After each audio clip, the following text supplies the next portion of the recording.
I want to talk to you about my friend Charlie Crawford. He's a 10-time NFR qualifier. Charlie Crawford, time to just shake it out and win. Got it on him fast, set there up. We are. Here's a day nice money run. lead.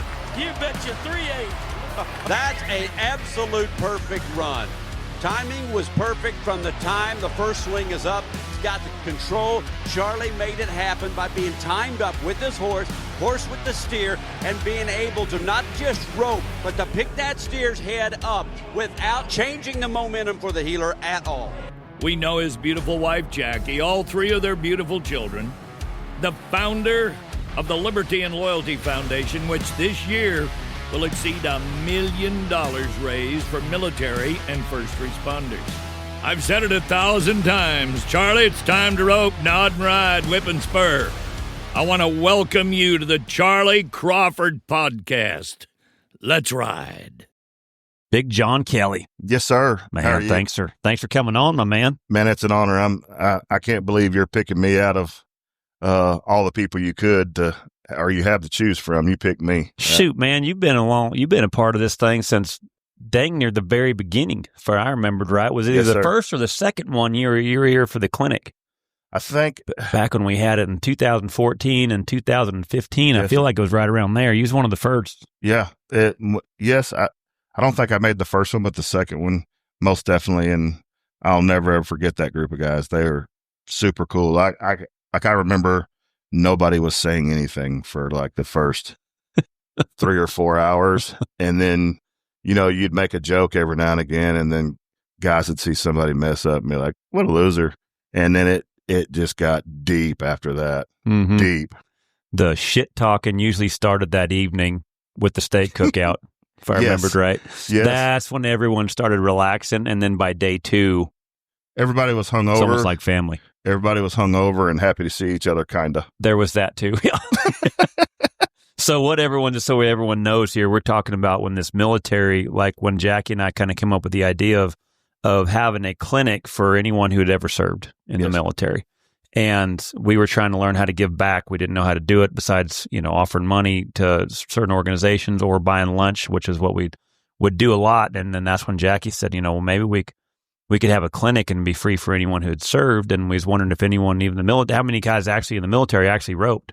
And then it just, since from 2014, just grew from there. And like I say, you've been at some of the first ones we've had. And so you've seen the evolution of from what is basically about here at the house to where we're going, Cowtown Coliseum live on the Cowboy Channel. And it's amazing to me how fast it grew. Not because I didn't think it could grow. I think it grew so fast that really no one could see it coming. And man, I'm so glad it has. I mean, it's changed a lot of my ideas about life, being a parent, roping, everything. You've said some things to me through this clinic that I guess the only way I know how to describe it is I go to a cowboy church, and in like the cowboy church, their theory is teach everything on the 3rd grade level so that everyone can understand. You have some preachers that could talk way above what I can understand, and they start talking Greek and stuff. I'm like, yep, you lost me. I'm too dumb for that, right? That's 100%. Right. But I go to the cowboy church, and they basically go from kind of the baby being born, learning the fundamentals, to, okay, let's get on our horse and try and do this slow and safe. And you started that all off for us, and man, we're grateful, deeply grateful. Yeah, it's been fun watching it evolve for sure. And I know right about now, you and last year I think we had 380 teams in the military first responder open. So right now there's a lot of guys getting ready for this event. This year was 67,500 added this year in the military first responder open. Man, I'm gonna beat Kip out of every dime of it. I'm sorry. I'm gonna start name dropping. So, oh hell yeah, yeah. We got to make sure Kip can find his tail. Well, did you get him a stepladder? Big boy, Kip, such a big boy. He is. He's about like 4'11" or something like that. Gosh, dang it! The other day, him and Shano came over and they roped a little bit, and I mean that like they've been roping, and I'm like, damn, what have you boys been doing? I thought you've been working. They're like, dude, this is the first time we've roped in I don't know how long. Shane just spinning them off, and Kip just doing them. Yes, sir. I'm like, That's what he Kipper said. snapper, what the heck just happened? I don't know. I don't know. Right. This is the best I've ever roped in my life. I don't know what happened. It's cool. Well, what was so funny was that we was having some steaks and some cigars and drinking some whiskey and just shooting the shit. And we got done. And Kip's like, I'm telling you, I've got no idea how he'll do this good. And then naturally, right after that, well, I'll probably suck tomorrow. And Shane goes, well, you probably will with that attitude.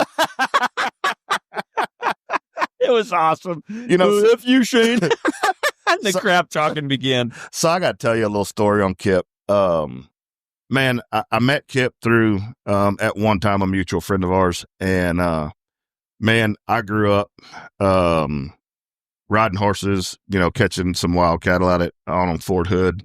My dad was really good friends with a settler, of Camp Hood.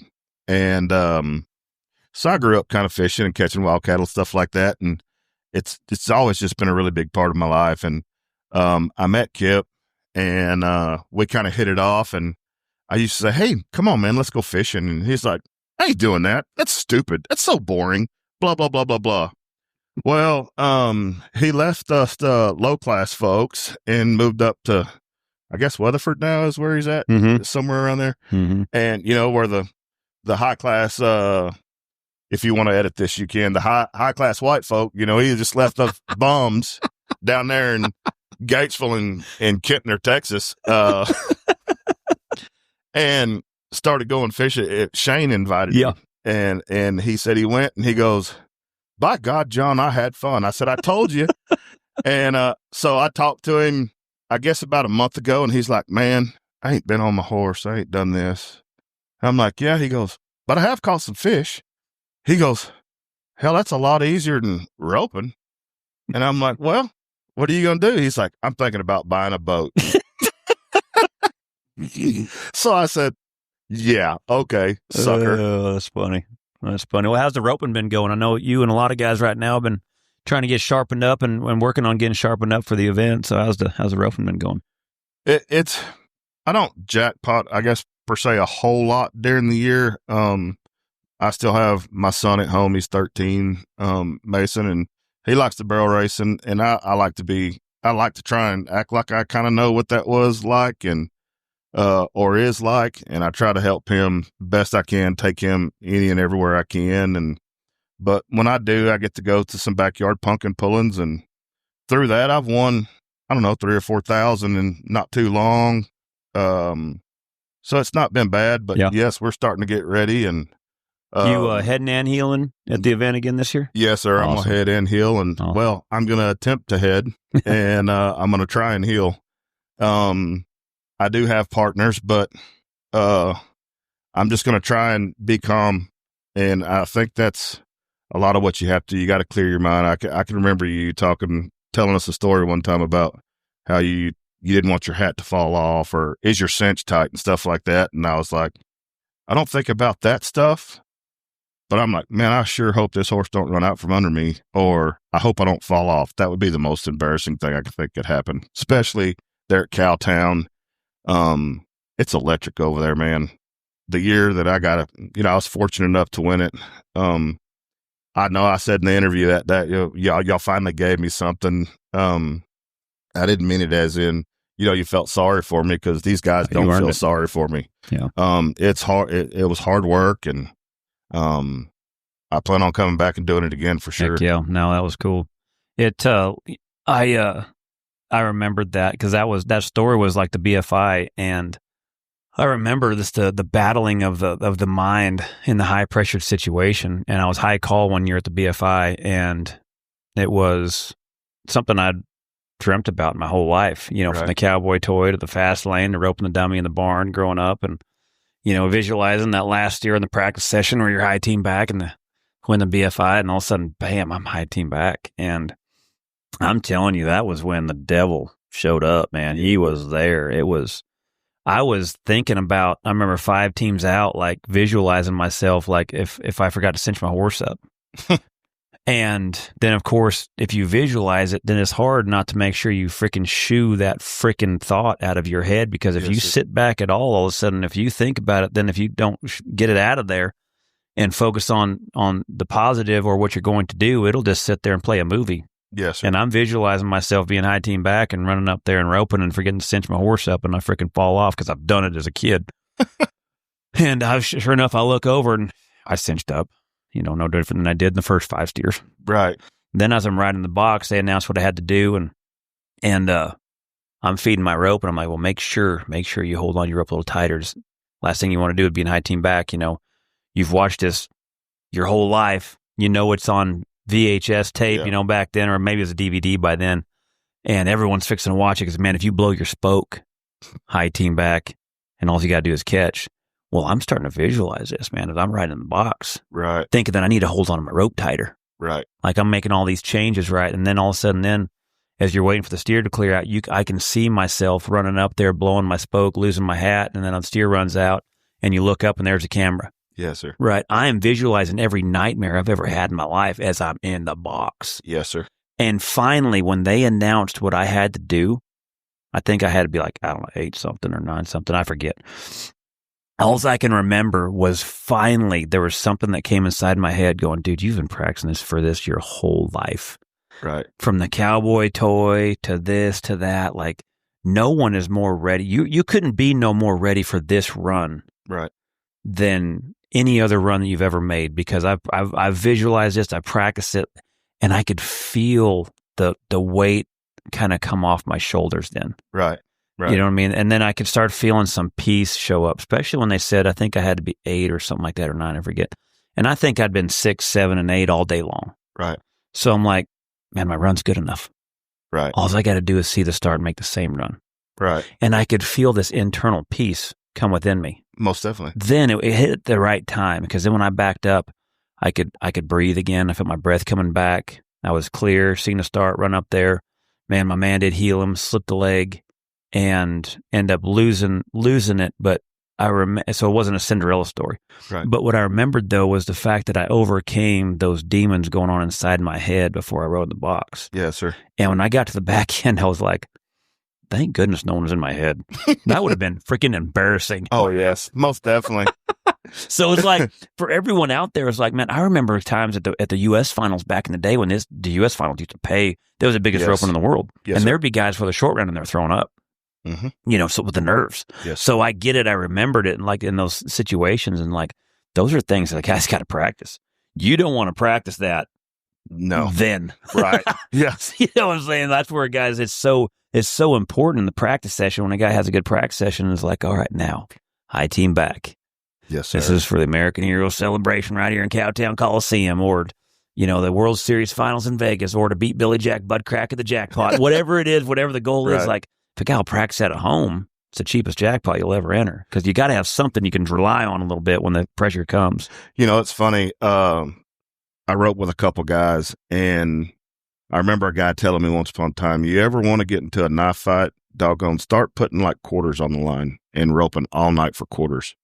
And so the guys that I rope with, every once in a while, he'll send out the text to the guys that are roping and say, bring your money or bring your quarters. And then, sometimes they'll say, make sure you got about $20, and we go $1 a run. And guys get excited over that $1, but you want to see some guys get pissed off about losing some money. Talk about losing a quarter. It's unreal how serious it can get. And as far as me winning that year, there was so much emotion in that. My dad had told me at the beginning of the year, the end of the year before, he's like, son, you've been saying you want me to go. I'm going to go. I'm going to pay for everything, blah, blah, blah, blah, blah. And he got sick that January and died in February of that year. And And he was going to go with you. he was going to go with me the year of the event. And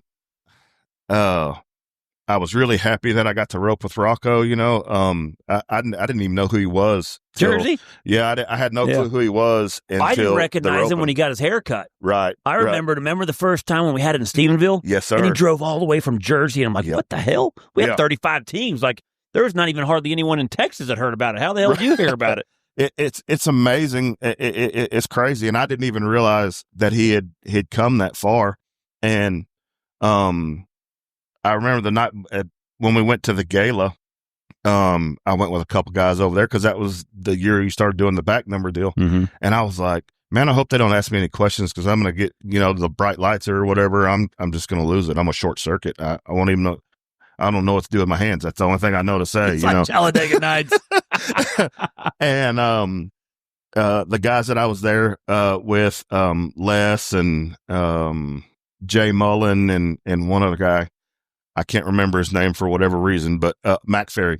And Mac told me that night, he goes, I'm gonna get you so drunk tonight that you're not even gonna be able to ride your horse because you're not beating me.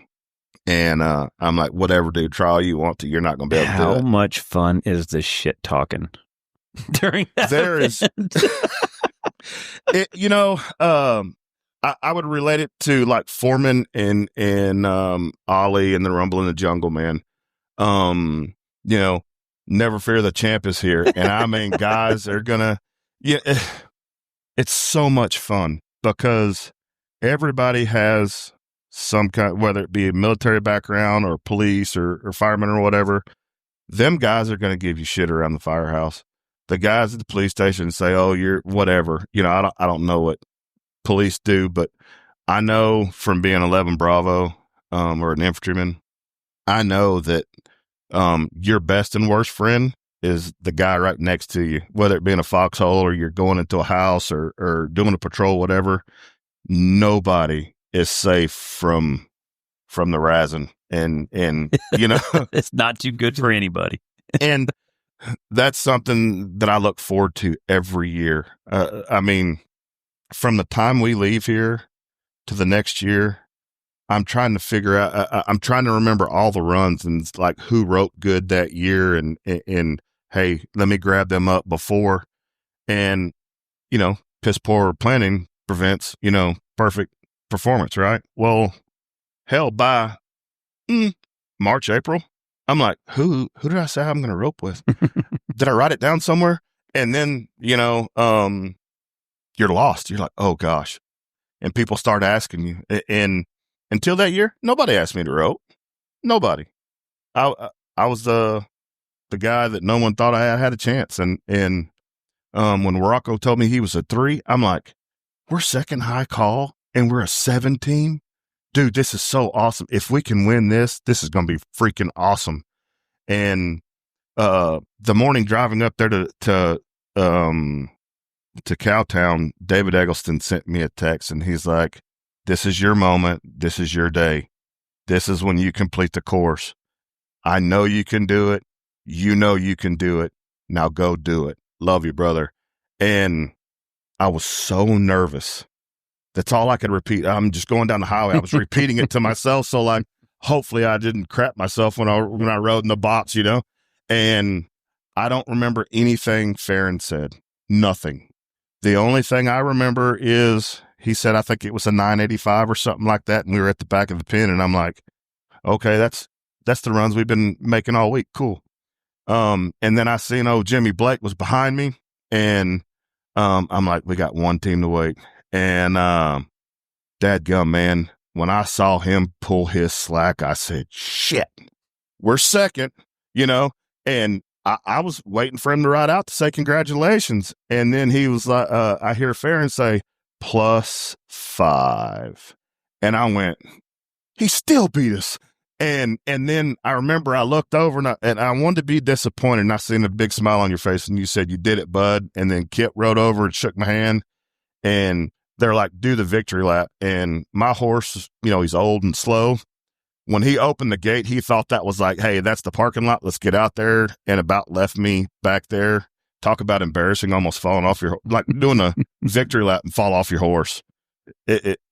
Did you see the reel that came out the next day with you guys making your victory lap? No, I've never seen it.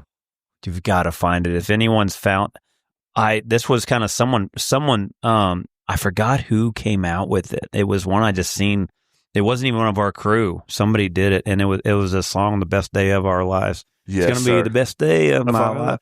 and you guys coming in and Rocco just freaking fist pumping you, and then you had your head, just like, and then all of a sudden, then the hug that knocked my rib out.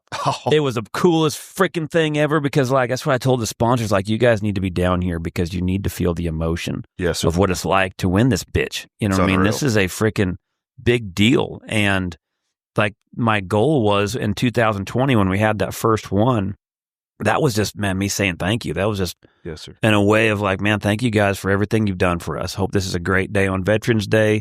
And when you guys came back and said, man, this is the best day of my life, man. It is. I've had guys come back and tell me to keep the gun out of their mouth. And I'm like, damn, this is way more than what I thought of just saying thank you. This is more than just a roping. Right. So then it's like, all right, well, then it kind of creative juices flowing a little bit. It's like, all right, well, how do I have an event where it's like, let me show you guys all the cool shit I got to do. Right. You know what I mean? Like, yes, sir. What if we made this a true NFR showdown where when you guys get the feel of when you guys go through the regular season, which is basically the military first responder first 3 rounds. Right. You get now out of all 308 of you, who's the best 15 guys? Yes, sir. So then that way that night we have our back number ceremony, because when we would make the NFR, the back number ceremony is one of the coolest things ever, because at the end of the year you have it. It proves it. It's right here. It's in your hand. It's a back number. You can see it. You can feel it. You can touch it. You're like, I did it. Someone, please don't pinch me. This is awesome.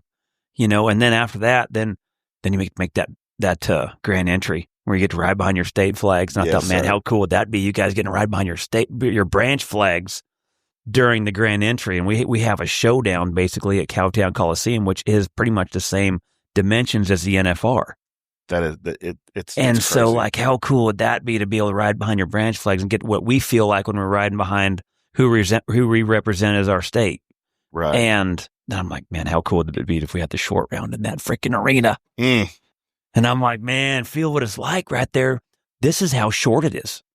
This is where, you run out of arena on both sides real fast. Right. So how cool would that be where all the, everyone else, most civilians are like, they've got no idea what it's like to rope in a situation, in a setting like that. I've never roped for that much money ever. Yeah. And to be able then, okay, now let's see who wins it when they do. When you ride in that freaking fake that victory lap, don't be a little. Mm-hmm. Yes, sir. I remember that. I loved it. And I was like, I'm not going to be the last one around. Rocco's horse is way faster than mine, but I will do everything I can. But then when you guys got to come back down and then someone's holding on your horses and it's that check, and you see that saddle and the buckle, for the guys that are making the NFR, that's their year. That's their life. That was the goal from, forever. And, to try to how do we try to make that to where it feels the same for you guys? Yes, sir. I don't know what it feels like for you guys. And I'm not a really, I guess if you want to say emotional guy, like I'm not going to cry a whole lot or whatever for certain things, but I'm going to tell you, like I started, my dad died early that year. There's nothing like that, man. When we say it's the greatest day of our lives, I shouldn't say maybe the greatest day. It's probably the third greatest day. My kids being born was great to me. 100%. Marrying my wife. I married way above my head. She's a great woman. Yesterday was our 14th anniversary, and I'm like, I could take all 10 relationships I think ever in my life. They don't equate to 5 years, and she's put up with me for 14, and my dad passing and all I could do is cry, and then I'm like, man, I hope they're not watching me right now, because I'm crying like a 4-year-old shit his pants on a playground. That just happened to be on the Cowboy channel. Yeah, it just happened to be on the Cowboy channel where everybody sees it, and then the turnaround to the guys, you get back there, and what was really cool, Joe Harris was back there, or Joseph was back there, and one of my buddies come back there and he goes, "How's your horse feeling?" I said, "Man, he's sore and a queer rear, right?" And Joseph says, "What? Why didn't you tell me?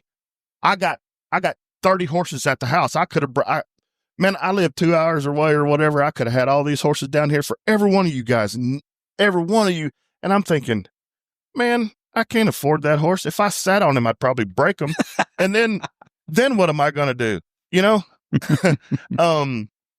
was just so surreal to me and a blessing, you know, Joseph and all the guys that were back there, Junior, Caleb, all them guys, man, great job, man, great job. And I'm thinking, I just ran a steer in an average time for a 4, you know, a number 4 guy.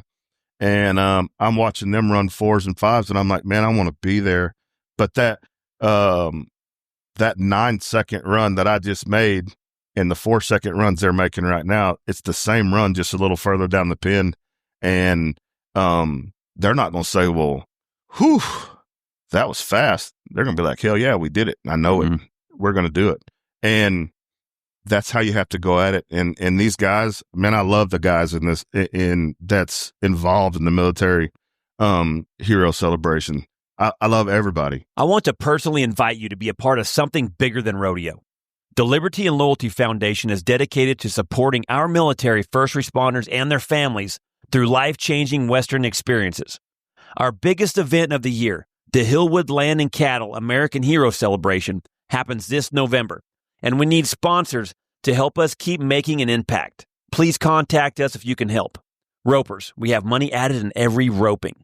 Come enter the Open, the Military First Responder Pro Roping, our Ranch Rodeo, the Military First Responder Roping, which is open to all military first responders, current and former, November 7th through the 8th at NRS Arena in Decatur, Texas.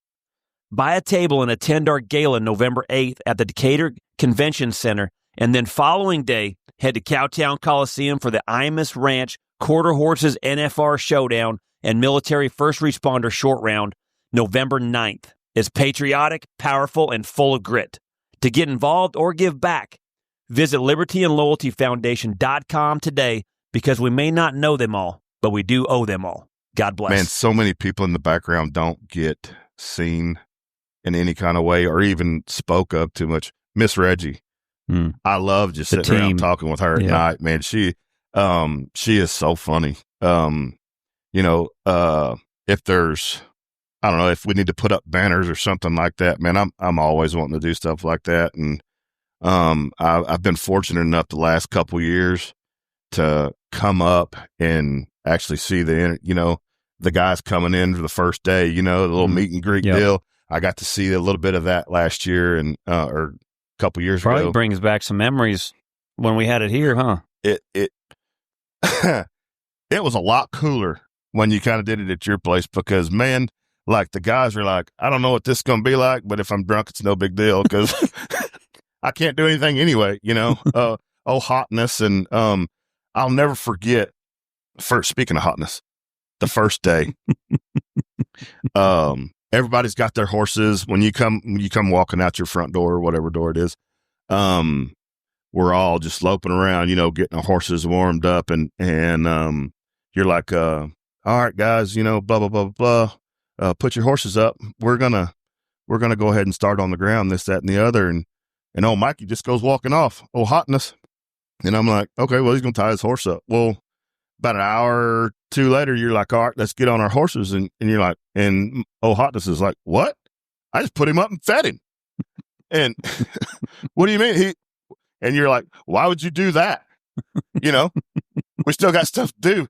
And I'll never, ever forget it. Oh, Mikey goes, what a dick. And he walks off. And then that night, we're sitting around, and you, was it? We were cooking steaks that night. Yeah, cooking steaks that night. But you had old Herndon and damn, what was that other fella's name? Gosh dang. Oh, Rusty. Rusty, yes. We were sitting around and we were laughing about that. And I'm thinking, man, this dude's got some chonies telling a man in his house what a dick he is, you know. I'm like, them fighting words, you know. And then I remembered he's from like Kansas or something like that, you know. And they don't understand stuff in Texas. But you said, man, he called me a dick. He gets me. I like him. And I'm like, what? I was blown away, but we had so much fun. And then it went from that to Philip's big ass hat. Remember that big old 10-gallon hat he had? Yeah.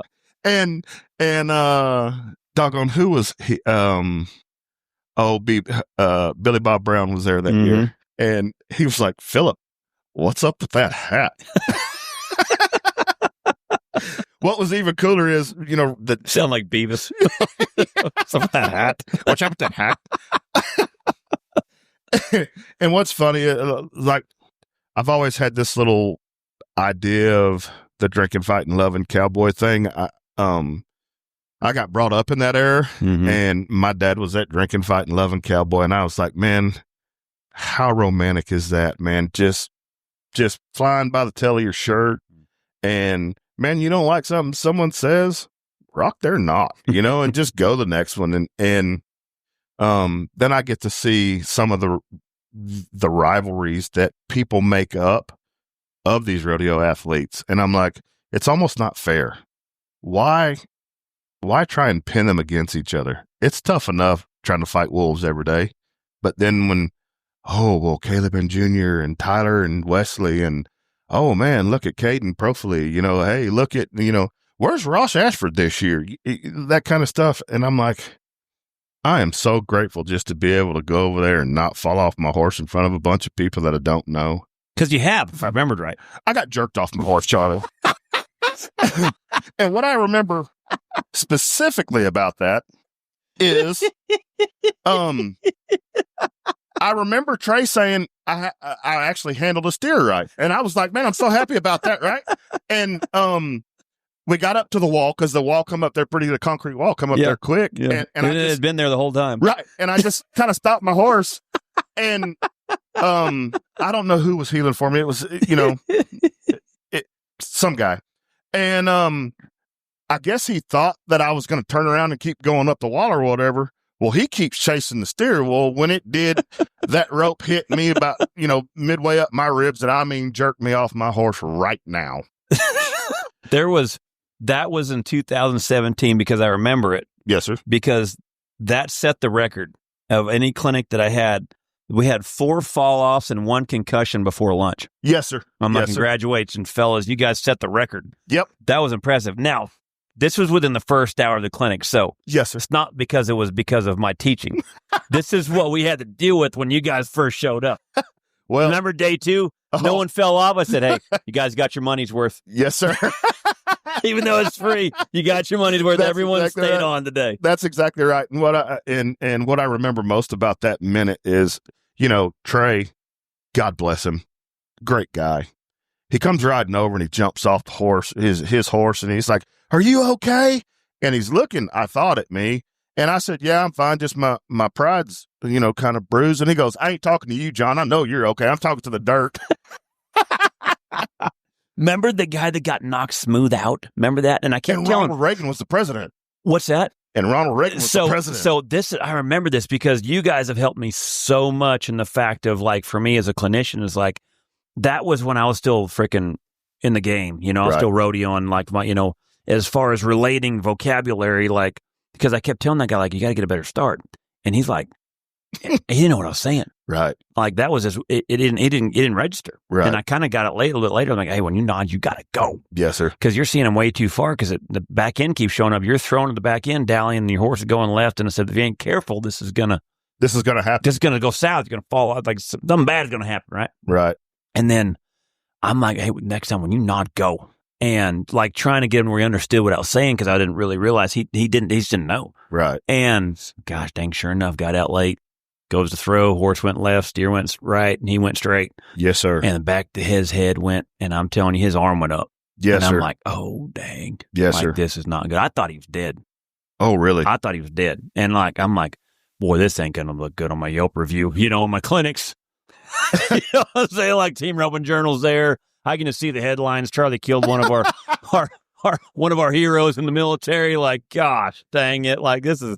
I mean, I would took off running, and he was snoring. Yes, sir. I thought he was playing a joke on me. No. This dude was smooth that was a out. good knockout. Smooth out. And it took a minute before he finally came to, and I think you're the one that was asking him the questions, like, hey, you all right, this and that. He goes, do you know where you're at? And he's like, Grandma's house. Yes, sir.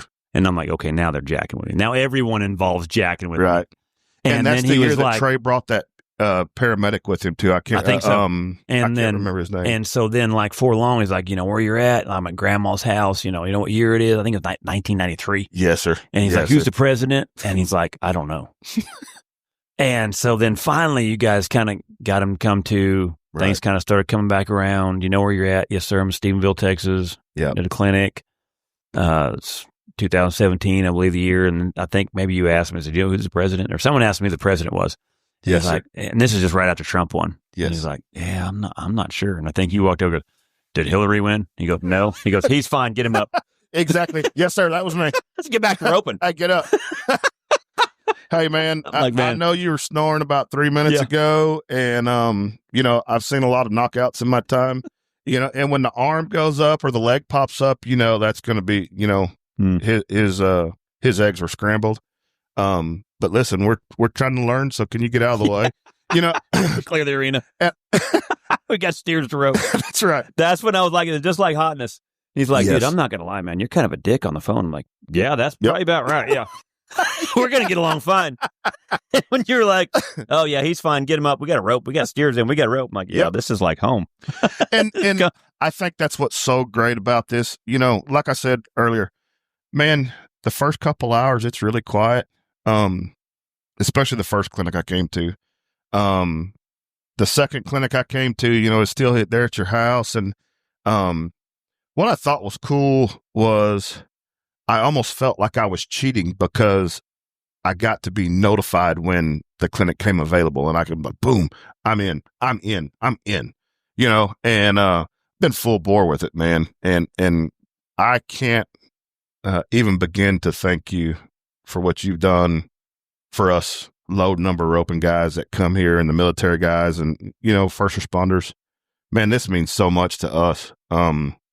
Man, if you got some dirty work, call me. I'll take care of it. You know what I mean? I don't know what else to say, really. I told a lot of guys, I said, what's cool is as being a civilian that not a lot of people probably get the feel of is like when you have a group of guys, man, they got your six. Yes, sir. And it's been the coolest environment that I've ever been a part of, and the coolest group of men and women that I've ever been a part of. And it's been meaningful for me, is because, like, when I first started doing this, I didn't know what I was doing. Right. You're talking about the first couple hours, it was quiet, and it's not like I didn't know what I was doing. I know that it'll warm up the more we rope. Right. Because that's what roping does. Right. Loosens everyone up. It gets conversation going, gets the creative juices flowing, gets to where competitiveness comes back. You just get camaraderie, the shit talking. It takes a minute for everyone to kind of get comfortable. And I was always that way. And now I kind of know how to just kind of cut through that, because it took me so long a minute doing clinics. It's like, we got to get that right off the bat. Yes, sir. And so I've learned that through with a lot of you guys too. But, that was just something that my dad put that military bone in me at such an early age was, if we didn't like what was going on, piss on it, we'll do it ourselves. Right. If we don't like how these guys are being treated, then let's figure out ways to where we can do things to where we want to make sure that as civilians and as in the Western industry that you guys are appreciated. Yes, sir. And noticed. And so, like, this was such a great way to get it started. And then, golly, when hotness is like, dude, this thing's getting to be more than just a clinic, man. Have you thought about having a roping? And then, man, when that took some wheels under in 2020 to see where it's at now, or shoot, I think we'll blow past 1.2 million this year that we've raised. So amazing. Be the sixth home we've helped build. And that's so awesome. I think this year for the roping, just for the military and the ropings, between the military first responder pro roping, both of them, the heading and the heeling, the ranch rodeo, and the military first responder roping, we're at almost $100,000 added to the military ropings. 10,000 added the military first responder head and roping, 10,000 added in the first responder military healing, 10,000 added in the ranch rodeo, and then 67,500 in the military first responder roping. Big old check for $30,000 right there for the team to win it. And then the rest of that money goes from second down. That sends chills down my spine. What do you say, man? This organization is so awesome. When guys, you were talking about how guys talk about, like, you kept this kept me from doing bad things and stuff like that. I remember when I first got out, I was a very lost man. I had a really hard, the things I didn't necessarily bother me because they had to be done. But when you come back to civilization, when I was in, it was like 15 days. And basically you're in like an auditorium, and they have shrinks come in, this, that, and the other, and you fill out a questionnaire. And some of the questions were, do you have suicidal thoughts? No. Do you want to hurt somebody? You for asking me these questions. Really weird. Do you feel safe at home? Just stupid questions. And I never knew or thought that I had a problem until probably 08. Or, well, it was right after I got out, 07. And I'd been at home for a little bit, and I was dating a gal, but I've been having really bad nightmares. And one night I woke up, and I was under our kitchen table, and, you know, I went back, you know, trying to hunt and fish and stuff like that, just get away from society. Mm-hmm.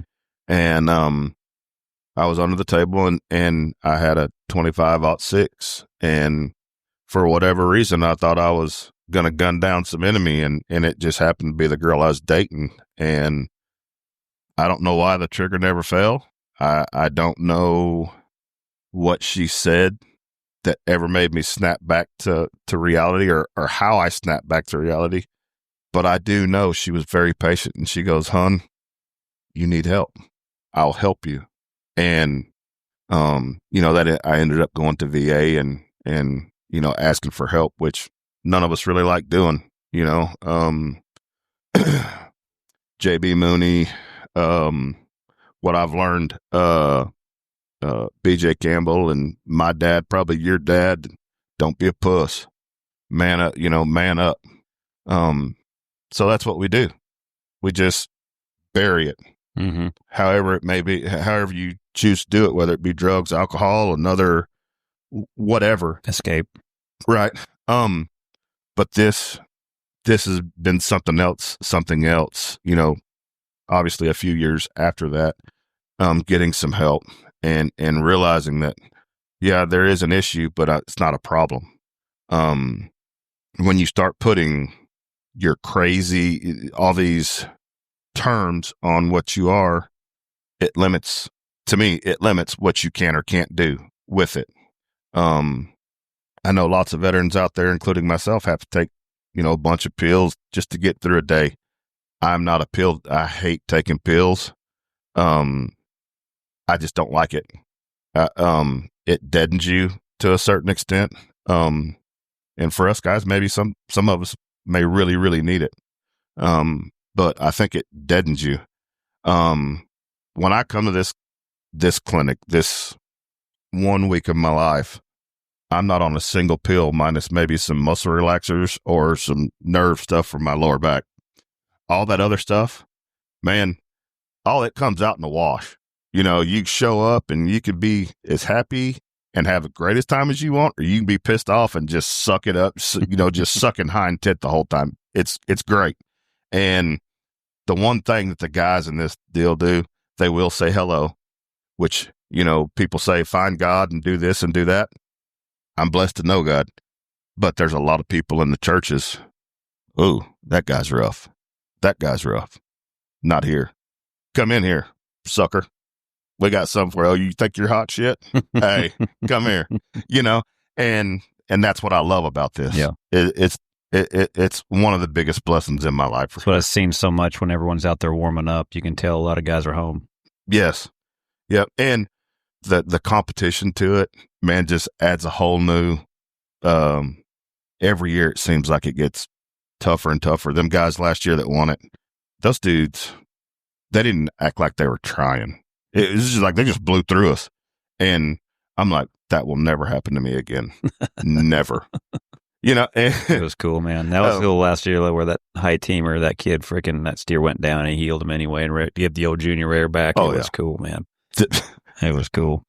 You know, the first couple years it was over, or the first year it was over there at Cowtown, I didn't make that. And it was because of selfish stuff. Like, I don't want to go over there unless I make it.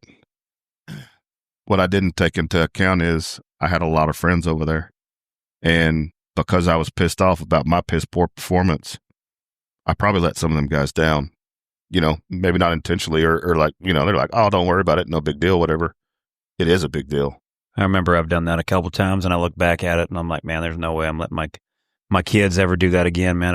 If our group makes it, man, we've got to be there, support, Yes, and sir. that's a big deal. And because it means so much when you're there and you see it, now we got to be that for somebody else. And it's hard when that's what's hard about competition sometimes is it can be narrow.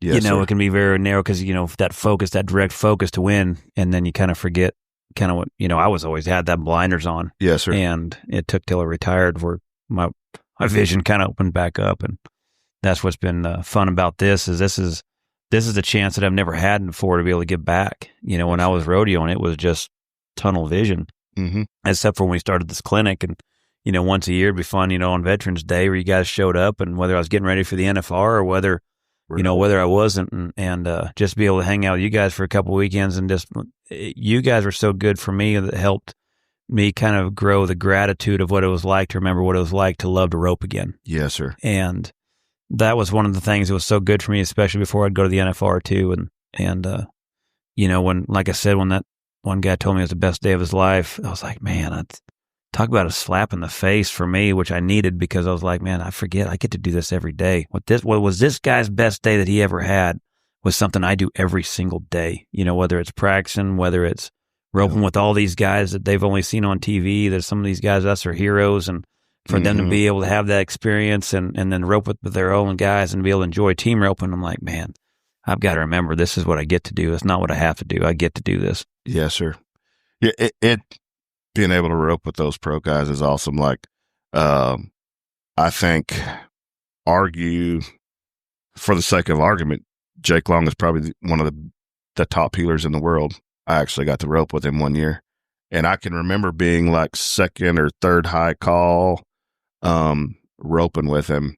And one thing I'd always told you about is I have a hard time scoring.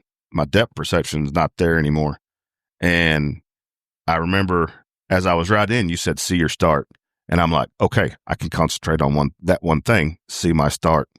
I saw it all the way breaking out, and I roped him, and I went from like winning something to nothing.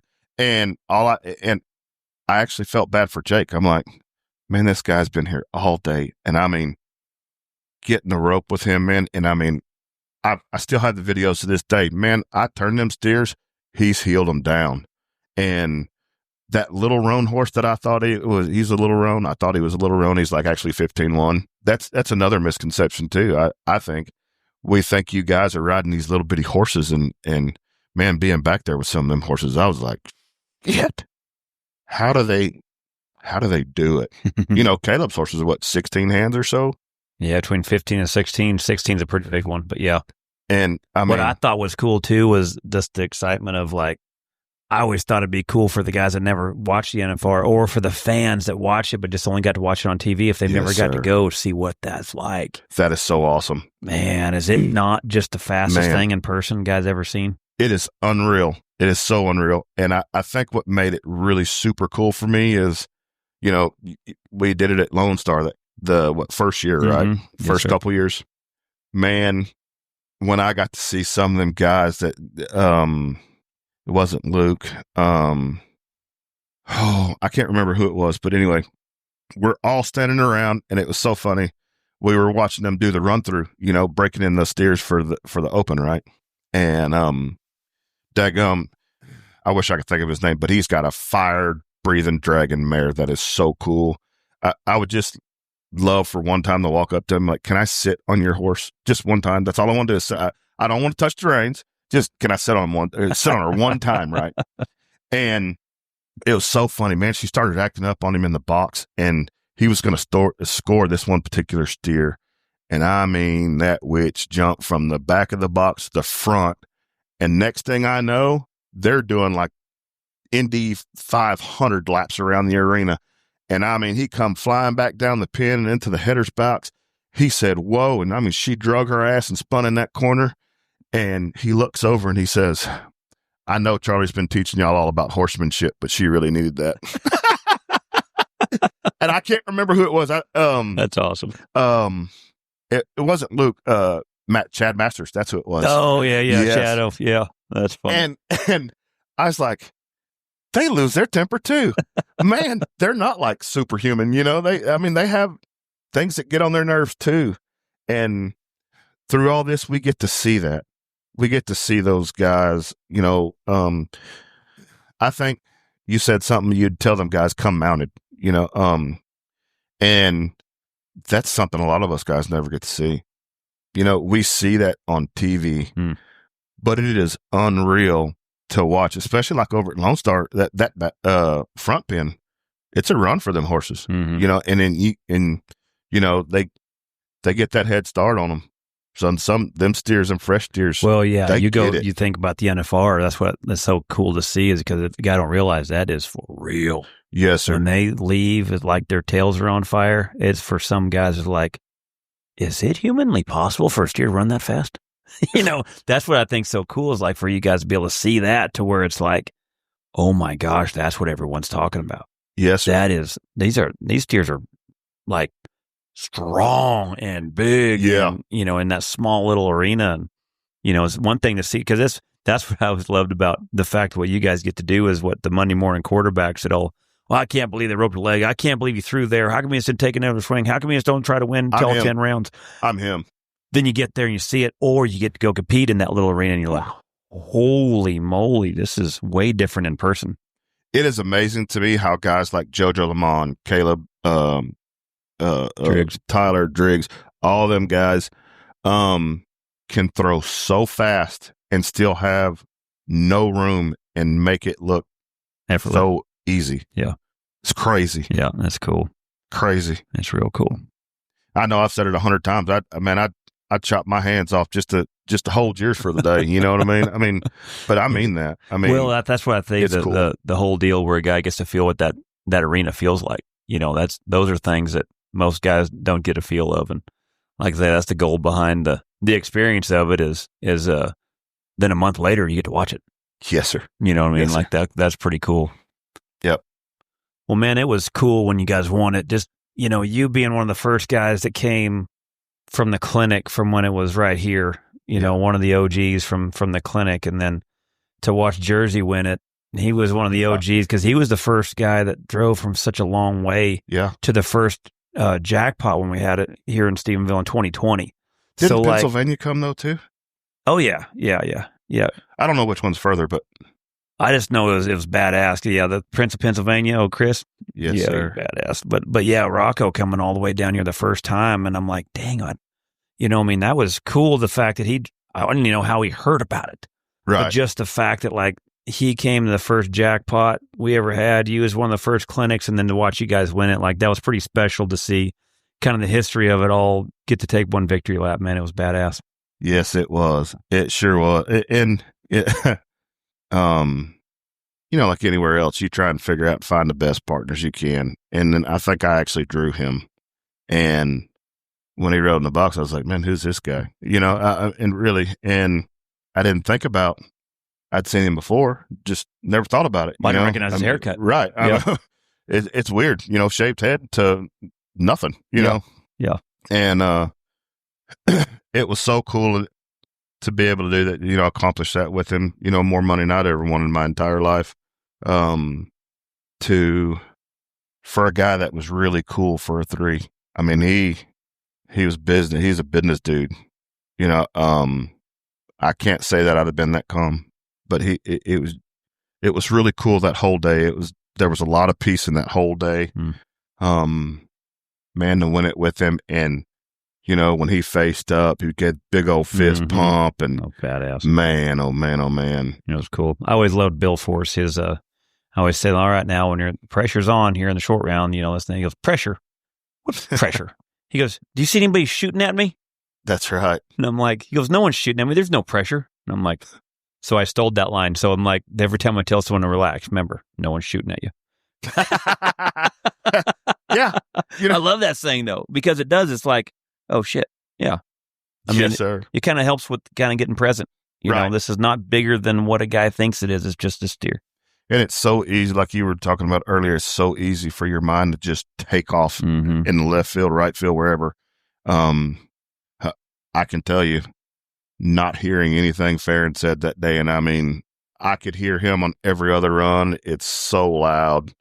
Well, and that's what I always tell everyone in the clinics, like the clinics, my goal is to be able to show them the blueprint of the moving parts of the run, to simplify it in the way to where you have something you can trust. Yes, because sir. just as something as simple as just you're laying in position, like, because, my dad, he'd holler at me, get in position. I'm like, that'd be great. Where is it? Right. You know what I mean? It's like, Yes, sir. it's too superficial. Like my wife always says I'm too literal, but I think literal is a good thing because if you just tell me where it's at, I can do it. Right. And so you got to know where those spots are, and so to be able to define it, so that way you learn where the moving parts of the run, where you bring your first swing up, how wide, how close, where you rate off, rope, how you get it tight, where to go after that, and then once you get that, then that's it. That's the goal. So then that way you have something to trust when you make the short round. Mm-hmm. It's just but you got to test that, and if a guy don't test that, then that's what a guy's mind. To me, this just simplifies it enough. So, all right, now I've got a job to do. And I will tell myself what I'm going to do. Right. Instead of the hard part is when you get the don'ts. The Yes, don'ts sir. paint wrong pictures. Don't do this, don't do that. Then for long, you're too scared to take a step forward. And to me, I think the correct technique and then being able to know where the moving parts are, to me, that's a good mental game. And the fact that's a technique you've learned, now you got to trust it because, man, if it's shaky, if your foundation's shaky, then that's when it's real hard. That's when I think the wrong things enter your mind, you focus on the wrong stuff. Yes, sir. I remember as a kid playing football, boxing, and all that stuff, my dad would call me the morning of a game or whatever, 4:30, 5 o'clock in the morning. Get it on your mind, fat boy. And I'm like, what time is it, Dad? Oh, 4:30, 5 o'clock, and it would drive me nuts. And every year before I left here, he would call me doing this, if I was going to, it didn't matter what I was doing. If I was going to do something competitively, it was an early morning call, get it on your mind, get it on your mind. And I can say you invite me on here today, man, not only is it an honor, but it was on my mind. I'm like, oh man, what's he going to ask me? I don't want to sound stupid. Don't say nothing. What do I do with my hands? It's funny. Is this a draw pot? I think what's so funny too is I've talked about my dad, his comfort came from the Marines. Right. His structure came from the Marines. So his parenting came from the Marines, and so that beat down and learn how to get yourself back up. I think, for him, I think that he loved it so much because he got structure for the very first time. Yes, sir. I think what's hard, though, is when I look back at it is, I think that's great when you're 18 and you have all these bad habits and you jerk the shit out. You need to almost strip that shit down to where now we need to find that core and rebuild you. Yes, sir. I think it's hard is when you start off with a kid that don't have nothing in him, Right. And I think that can be a little bit hard. But I remember my dad telling me, he's like, you will never meet a bigger asshole than me because I want to make sure that no matter how hard shit gets, that it's not going to be harder than me. Right. That way anything else is easier, no matter sir. what your boss is. If you decide to join the Marine, whatever it is, because he said, my dad was such an asshole. When I got to the Marines, there's nothing that guy could tell me to where I'm like, this is easy. Right. Everyone else would just jerk down. He's like, I was actually comfortable. Yes, sir. You know, and so it's funny, when you talk about certain mentalities, where your dad, I'm sure probably a lot of his structure probably came from serving. Yes, sir. To where his parenting probably went along the same lines. Mm-hmm. Because that's what a lot of guys have asked me too, is what do you feel like that bond is? I said, honestly, it kind of feels like being home again. Because that's how you guys talk is how my dad talked. And it's that familiar feeling almost like being home. And yes, sir. It's funny to watch from where a lot of guys that parents had served, there's a certain amount of, first off, focus. Yes, sir. Get it on your mind, Yeah. and those are things I think you could see to where you're so coachable. Yes, sir. There's certain things that my dad instilled in me is that when someone spoke, it was pay attention, focus, listen, be coachable. Yes, sir. Things like that. And so those are things that I enjoyed. Now, it also came with some other things that makes it a little bit hard as you're trying to battle with demons because, when you're being that hard on, then you learn how to be hard on yourself. Yes, sir. Then after a while, there's a spot where you end up being your own worst enemy. and you have to learn how to battle those things as well. And, those are things that came later, but I have always said that I'm who I am because of my father. Yes, sir. Now, there's also things that he didn't know that I've learned from too. Right. There's things that he instilled in me that are some of my core, and there's things I've learned from him. I just learned from you talking about, the teaching method. When they're young, I'm a dad with my son at home still, 13, pretty hard. And you just saying, look, us talking about it at lunch and just now, there's a point where you need to be that hard ass. And there's a time like, hey, come from more of a point of love and wanting them to succeed and building that for them. Well, and when you were talking about too, is you'd found Jesus, how much that's meant to you. Yes, you got to think Jesus was a lion and a lamb. Yes, sir. He was a server. He was also a lion. Yes, sir. You got him right there. He wasn't scared to flip some tables over in the temple. Yes, sir. Every man, especially military, first responders, there's that lion in them, right? Yes, sir. So it's very comfortable to have that lion, but if you're always a lion, then before long you ain't careful, you'll devour the sheep. Yes, sir. So it's also too is like, hey, look, who was Jesus a sheep to? All of us. All the children. Yes, sir. All the people that needed the encouragement, the love. That was his. Yes, sir. That was his sheep side of where he was the love. And it's a guy's got to be both. Yes, sir. And I feel like that's where it feels like where the parenting comes in is like, all right, was I a little too much of a lion right there? Did I come in a little hard? Was I a little strong? Or hey, look, don't be a sheep. This is a man spot right here. Hey, there's a line. Remember, yes, he's crossing that line. That's where that line. Sometimes you got to show him your teeth. Yes, sir. But then, okay, yes, now if they're learning, like that's where a guy's got to be a sheep and be loving right there and help them, coach them right there and encourage them. But then, okay, now bad attitude, that's when them T's show up. Yes, sir. I'm saying that balance, and I think that's what I've been really trying to focus on, because I think as a man, it's really easy to just want to show your teeth all the time. Yes, sir. But there has to be that time where you come in with that big old bear hug too. Yes, sir. Yes, sir. Man, the more we talk, the more I think, man, I'm a real ass dad. I need to do better. I think we're all there. We're all there for sure. I can only speak for me, but my son tries. He's got a lot of try in him. And for as young as he is, like me growing up, I didn't get to hang around a lot of kids. My dad was like, we're going to do IMS. And I'm like, Dad, what is IMS? He said, important man shit. Come on, and, that was chores, 5:30 every morning. We're up feeding, watering all the animals, rabbits, chickens, hogs, horses, cattle. That's what we did. And, he said, you can go play with your friends when the chores are done. But when you're still riding horses at 11:30 at night, it's kind of hard to go play with your friends when they're in bed, and get you out of trouble. Yes, sir. And then, let's go to the bar and have a few drinks because it was hot today, son. It's August. Come on, let's go get us something to drink. And he get pretty soused, and that's how I learned how to drive a truck and a trailer and pull a horse. You just got to get in there and you got to push that. Learn to grow up a little early, huh? Yes, sir. Yeah. And when you do that, I think there's valuable lessons in that. But, back to what you're saying, that lion and sheep, you really need to examine that. And I'm sorry, Mason. That's my boy's name, Mason. I'm sorry, son. I'll do better. I'll do better. Well, I think that too is that, when I look back at, the stuff that, my dad would tell me, my core is good because of my father. Yes, sir. There is so many ways that, that I respect so much of what he was trying to do. But then also too, is there were so many things that I understood he was battling. Yeah. Unfortunately, I found a lot of that out later, after my dad had passed.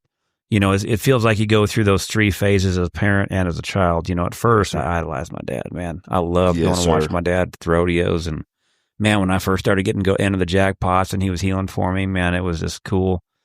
Hey, friends, if you're looking for something that inspires grit, creativity, and good old-fashioned hard work, you've got to check out Ezra Tech Ranch Gear. This isn't just another brand. It's a group of homeschooled teenagers who are learning to enterprise, building real skills, and producing high-quality gear that stands up to ranch life and beyond right here in Texas. Each piece is hand-tooled by these young men and women themselves, and the craftsmanship speaks for itself. Their truck scabbard? It's their top seller. Rugged, practical, and built to last. If you're looking for something unique for your business, they even create custom corporate gifts with your company logo. And here's what I love. Every purchase not only gets you gear you can count on, but it also supports the next generation of entrepreneurs who are learning what it takes to work hard, create value, and build something meaningful with their own two hands. Whether you're a rancher, a business owner, or just someone who loves quality American-made gear, check out Ezra Tech Ranch Gear at EzraTechGear.com. To get a 10% discount, use promo code CHARLIE10. That's CHARLY10. EzraTechGear.com, where craftsmanship meets enterprise and the future is being built one tool at a time. And then you got to win, and then I'm sure as a teenager, your head gets big, and then now all of a sudden, everything you've been told, you just got tired of freaking hearing being told what to do. Or the fact you got your driver's license, and you made it one trip to town and back, and now you feel like you got the whole world solved. Yes, sir. Now you start demonizing them. Yep. Now everything they do is just, all they're doing is talking down to you, and you're just tired of their shit, and then you start rebelling. Yep. Then it seems like once you've freaking learned the bloody noses of the world, and then it seems like once you start understanding what he was trying to help you understand, then there's a humanizing stage. Dang, Dad, you were right. Damn. Dang, Mom. That's why you don't turn that rock over. Yes, Damn, sir. That's why you don't do that. Yes, sir. And so I think that it's important. I think it's hard, too, is like to be loving through that demonizing phase that every child goes through. Yes, sir. Hey, look, here's the line still, but I'm here if you need me. Yes, sir. And the guidance. But, man, I always told everyone it's not how you start, it's how you finish. And how my dad finished, man, was one of the coolest things, where, and he completely changed his life and, give his life to Jesus. And I got to baptize my dad. Me too. That's the great one. Mm-hmm. Another, I guess if you have a bucket list, of things that you really want to accomplish in life, that nothing better. Yeah. Nothing better. And, I watched my dad quit cussing, quit chewing, quit drinking. And I don't know. I think he went from when I was growing up talking about how he would never live in a town that had more churches than bars. Yes, sir. Then at the end of his life, he went to church twice a week. Yes, and I seen people ask me a lot, because with Trey and I and doing a lot of clinics and also, trying to use my platform in a way that promotes Jesus, because to me, this whole military event is something that God spoke to me about, and the fact of, I gave you these set of skills to do good. Yes, sir. So how can you use the gift that I gave you to help make heaven crowded? Feed my sheep. Feed my sheep. Yes, sir. And so to think that, that God gave me this ability, because if it was on my own, I'd be probably miserable when I retired. Yes, sir. Because it'd be all about me, and all of a sudden that left. It's like, okay, well, how do I utilize these gifts to do good and give the glory to Jesus? Yes, sir.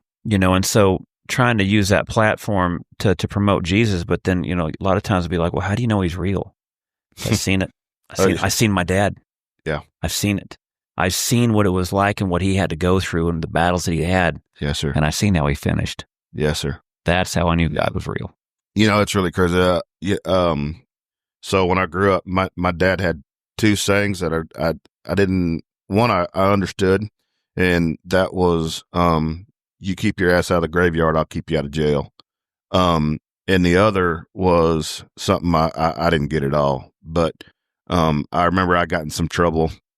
There was a racist tone to me being in trouble, in a way. And he asked me if I fought every time someone called me, my dad was black, the N-word, where do you think I'd be? I don't know. He said, well, I'll show you. And we drove by the jailhouse. He said, that's one of the places. And then we went over to a graveyard, and he said, that's where I'd be. He said, son, when we look out here, look at all these graves out here. He said, the graveyard is full of young fools, but you don't see very many old ones. I never understood that. So, man, when I talk about I live life wide open, I mean, I was mashing the gas all the way. And now that I'm coming on 50, I'm like, ooh, I understand the young fool, old fool thing. You know, when you're young and dumb, you play stupid games, you win stupid prizes. But as you get older, you start realizing some of the things that you weren't going to stand for as a young man, they're not so tough. And, you know, coming back to this organization, man, you see some battle hardened dudes here like Big John, not me, but the other John. He's a massive man. Definitely not the guy you want to see in a dark alley at night, you know, and you're like slobbering drunk or something, you know. Such just a big old teddy bear. And man, I grew up with a lot of anger. I've had a lot of anger throughout my life. And man, this stuff, what you do at the clinic and what you do at this for open, man, you see so much of that, a lot of that stuff go away in these guys. I love being able to be here and being around these guys. And some of these guys, man, that can sure enough make you feel bad about the human you were, you know. And there's guys here that say, you know what? They're the kind of guy that tell you to kill your grandmother. You go kill them. And then right after that, they say, you're a sorry son buck. And you're like, yes, I am. But you asked me to, and I did it because I gave you my word. That's what's happening. And that's what I love about this. The camaraderie, we may not see each other all year, but that first day you see that sun gun, it's like it never left. That's right. You're going to be greeted with a hug, and now I'm going to go kick your teeth in, dude. Have a good day, you know, and then the crap starts flying. And I remember when talking about Big John Drew, you know, the first time he was at that clinic, and he had learned, we taught him how to rope the dummy, and so nervous, you know, just being around people. Yeah. You know, and you know, I just went over and talked to him, and I mean, I don't want to bother you. I said, you're not, come on, let's go. Yeah. And let's go rope the dummy, you know, and then I think we got him on a horse, and he started catching the sled. And yes, sir. If I remembered right, we got him on a horse, and he caught his first one. I think Hotness said he bought a dog, bought a rope, and bought a horse and a trailer. Yes, sir. It was just all in. Now he comes to the event all the time, man. Turned this year. Remember when he turned his first deer, the jackpot for Junior? Yes, sir. And the crowd erupted. Like, that was one of the coolest things. Like, when I tell everyone, like, the military first responder pro roping, that one is one that, like, you know, it feels like the bulldogging. Yeah. Everyone's rooting for each other. So I heard that you used to jump some steers. I loved it. I wasn't any good at it, but I loved it. Yeah. Loved it. I loved football. I loved the contact stuff. Yes, sir. I didn't know the technique very well, and got to where I started team roping a little bit better, and needed to keep my ribs intact a little bit better. But yeah, I loved it. I loved the guys, loved the contact of it, but started getting better at team roping, and kind of had to start making sure that, hey, you got to stay sound. Yeah, because if your body's your greatest asset, you better not get hurt. Better not mess it up. Yes, sir. You know, typically this is kind of a cliquish event. Not your team event, roping, but team roping. Yep, yes, for sir. sure. And you know, I kind of relate it back to the Army too. We have cliques in the Army too. You know, you got your pogues, paper pushers. You got your frontline guys, and you got middle line guys. You got, you know, all this stuff. But man, when you look to your left and right, the guy on your left could be, you know, someone who just was born here. His parents I went to Iraq with a kid who was applying for his citizenship.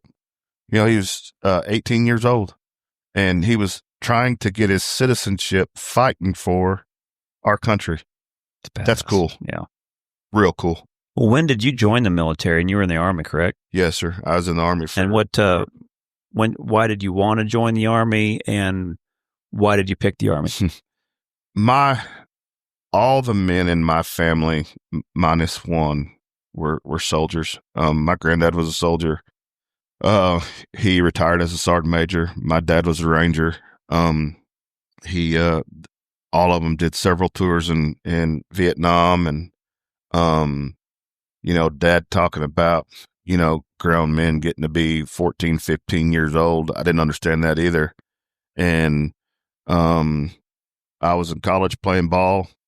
I got injured, and What college and what were you playing? Howard Payne, right there in Brownwood. At that time, I think it was a 2A school. I wasn't big enough. Football, yes, sir. What position? Hammer in, outside linebacker. I was fast. I wasn't that fast. I thought I was good, and we had a D tackle that dang sure made me realize, and some offensive tackles that made me realize I ain't all that great. I got hurt, tore up my shoulder really bad, and I decided I'd go home and think about, they're like, look, you're redshirted, you can have all this time, blah blah blah blah, and I'm like, I'm not coming to college to go to school. I'm gonna do good enough to play football my 4 years, and I'm out. Well, I came home and thought that I loved this girl and found her with old Jody. And I did what I grew up on, drinking, fighting, loving, cowboy. And I thought I was going to go work for the state for a little while. And I said, if you'll just let me join the Army, I'll be gone in a month. And I hit it just right to where I went down to the recruiting station, signed up. My dad actually went to jail with me. And when they opened up my cell, he's like, I want to talk to my boy. And so they took me over to him. He said, you take your ass to the house. We'll deal with this when I get there. And I'm like, oh, man, I got to leave tonight. He's never been like this, And, man, I went down to the recruiting office on the way home, signed up. They're like, what do you want to do? I was like, I want to shoot people. And they're like, what? Okay, cool. And 2 weeks later, I was at MEPS. 2 weeks after that, where's that at? Shipped off. MEPS? It's in Fort Worth. Fort Worth. Yes, sir. And I did basic in Fort Benning, Georgia. I was not very used to the structure of things. Other than football, stuff like that, I didn't think it would be anything like that, but it was like worse, I guess, in a way, but better, because I didn't have a respect for a man. Being taught your entire life, you don't fear anybody but me and your mama and God. I didn't have that fear, So if you said I have to respect you, that's when it got bad, but it was the best thing I ever did by far. I did almost 10 years, Bosnia, Iraq. I went to Bosnia, I think, twice. Iraq, I did 15 months over there. I wanted to go to Ranger School and do all the cool stuff my dad and granddad did. And, I thought I wanted to be a bull rider, or thought I was going to be a bull rider. And, turns out, 8 seconds was just a little bit too long for me. I got winded. I had a friend, that we traveled together, and he's like, man, if bull riding was 6 seconds, you'd be a world champion. And I just took it at that. And I'm like, well, I better be good at something then. And so I started just really diving into trying to be a soldier. And when you work hard, you want to play hard, and that gets you in trouble too. But I had a great military career as far as I'm concerned. I got medically chaptered. They told me I could reclass and keep going. But I'd never worked with a woman. And basically my options were like paper pusher or something like that. I couldn't be in any combat arms anymore. And at the kind of tail end of my career, they were kind of starting to let women get into, they were trying to see how it would work with women in the infantry and stuff like that. And I just didn't think that was a good idea. I'd seen that with the Russians, and not only are they scary, scary men, but when you look at their women in their units, they're really, really scary dudes. And I realized that, we don't need that, because we're going to be more worried about the woman than we are the fight. Or you're going to be fighting with your battle buddies, the guys that are, watching your six. And when that started happening, and I got injured, I was like, yep, I'm gone. And that's what I did. What was your favorite experience about the military, and what do you feel like, those codes still ring true in every day?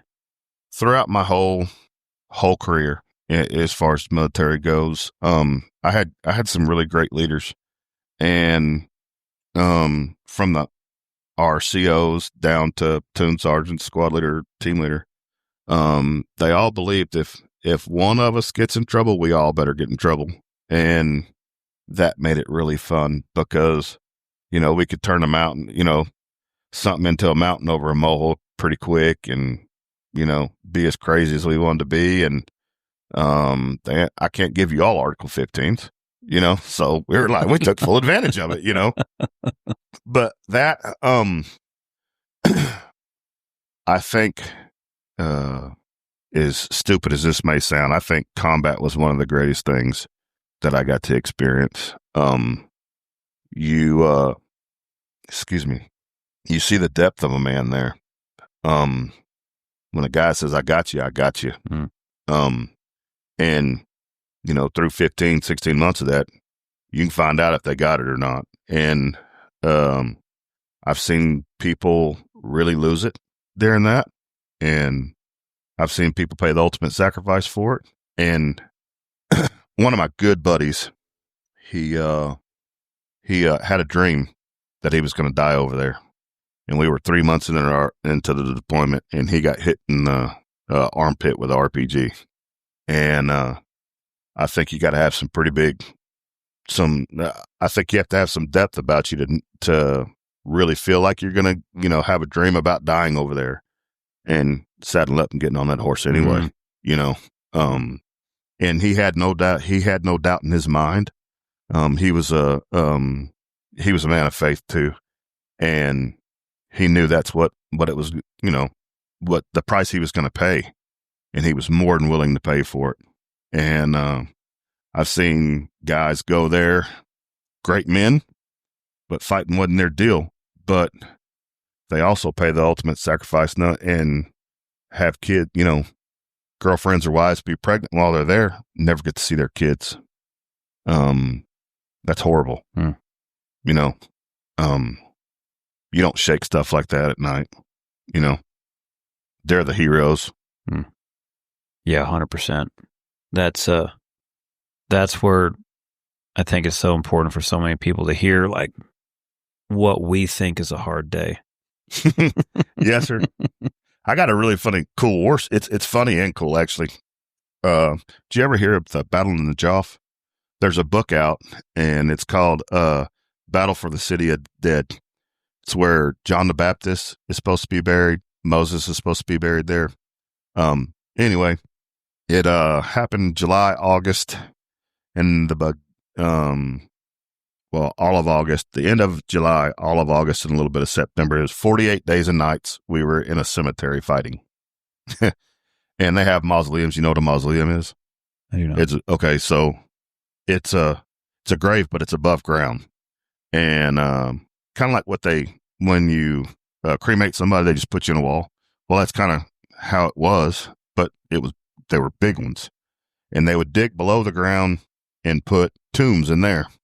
So there might be bodies stacked up here and then bodies up there. Well, we were fighting amongst all this stuff. Some of them are 2 foot tall. Some of them are 3 foot tall. Some of them are 15 foot tall. And we got to fight with the Marines. They sucked. That's right, Kip. You suck. I'm going to beat you like, we beat you then. Anyway. But we're jumping over these mausoleums because we're being shot at. I mean, like sand kicking up, right? And like you say, I'm Big John. I'm a big guy. I'm 300 pounds, Back then I wasn't. I was probably 230. And I jumped over a grave onto another grave and fell to my armpits in this grave. And bullets are hitting this deal. And I mean, I'm like, help, like, screaming and hollering. And my whole squad is on the ground laughing at me because I'm up to my armpits, just dangling in this deal. And I'm screaming like a little girl. And Gonzo is the guy that was fighting for his citizenship. Him and a couple other guys pulled me out. Charlie, when they pulled me out, on my right butt cheek, there was a skull. It was bit down on my DCUs. I knew I was going to die there. I just knew it. I mean, hearing Moreno's story about, dreaming he was going to die there, I didn't dream it. I had a skull bite me on the ass like, I'm coming to get you, bud. they're laughing. They think it's the funniest thing in the world. It wasn't very funny to me. But we get out and we get out and we go huddle up back in this big little deal. And we start seeing some blood. And I'm like, oh, crap, there's somebody in here. So we start going around the corner, and they had this big old bowl. Like, you ever seen them industrial silver bowls that restaurants use or whatever? Okay. All right. Well, over there they have like LSD and all kinds of crazy stuff. Well, this bowl is full of this powdery substance, whether it be cocaine or whatever. And they're just like, there's blood all around it and in it. Well, they just run in there and get a big old whiff. Well, shoot, they're Superman, And we would find guys shot 30 times. Still rolling. Still rolling. Yes, sir. And, it become a game. Like, how many times can we get this guy before he goes down? It was kind of crazy. But we're in there and everybody's laughing at me. And I'm like, this is no fun no more. I just want to go home. Well, we walk out of this and my squad leader goes out in front of us and he turns his head. And I mean, you just see his head jerk back. And I'm like, Sergeant D just got killed. Well, it went through his, the bullet hit him like right in the middle of his forehead, but it only come out of his Kevlar about 1/8 of an inch. We're trying to take his Kevlar off to see if it hit him. And he's like, I've seen Saving Private Ryan. You're not taking my Kevlar. Get the away from me. Oh, man, it's so funny. Funny and not funny.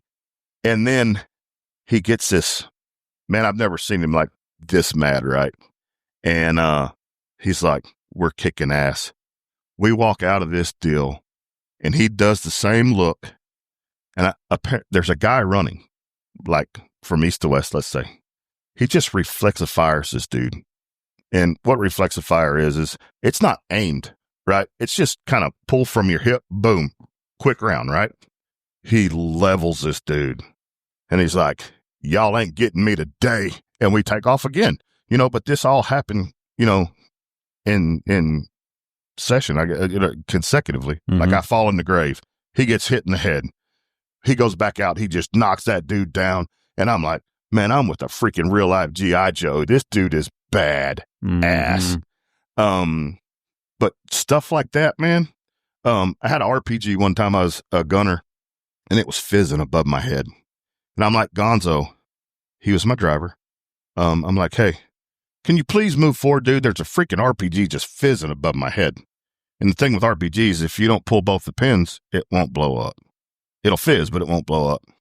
And he's like, quit being a pussy. And he's just sitting there. I'm like, dude, we need to move. He's like, shut up. Quit being a puss. And I'm like, Sergeant D, if you don't tell this dude to move, I'm going to kick him in his head as hard as I can. I hope I break his neck. And he's like, since you're going to be such a bitch, I'll move, And that's what I love. That's what I love about this. That's what I loved about the Army. That's what I love about this organization. Man, we love each other, and a lot of us can feel it. The guys that understand that this is about camaraderie and being, showing gratitude on both parts, to y'all and to us. Man, you get all these guys in a firefight here, you're probably in one of the safest places in Texas. I told somebody that the other day. I think it was Joey. Oh, Joseph. When we was there in the military first responder pro rope, and I said, man, you look around. I said, we're the safest mother effers in the country right now. Yes, and he's sir. like, hey, we are. It was like that. I never thought about it like that. But what's so cool too is to see the NFR guys and the military and first responder group of people like starting to get that camaraderie amongst each other, because a lot of guys, have been coming to it enough and long enough that it's like, hey man, like people are remembering first names, and it's something special that I remember that one year we had the military first responder pro roping outside. Yes, remember sir. Up there on the hill? Yeah, you could feel God's presence, man. Yes, sir. That was something so special. I'm like, I've never felt anything like this before ever. Like you could feel God's presence amongst this group of people, and it was so special. Yes, sir. Yeah, man. 72-degree day with a slight breeze. Yes, it was beautiful. In fact, it was. I remember it was coming from the direction it had helped the healers. I got lucky and drew you in the Pro-Am that year. And I'm sure I handled him like shit. man, I know what Joseph Harris is talking about. You know what I mean? Oh, Joey's going to love that one. Oh, that was classic. I got your back, bud. I got your back. I love it. I love it. Man. I heard something about it. I don't remember if it was him talking about y'all or you talking about y'all, but throwing buckets and stuff like after the rodeo, and I'm like, man, and I can, I can kind of relate. Like we if we have a bad day at the clinic or whatever, you can see it weigh on some people, especially like the night before the ropings. Like man, how are you? Whoa, you need a beer, dude? What do you need? Can I help you? No. You see that the raw emotion of it, man. And for sure.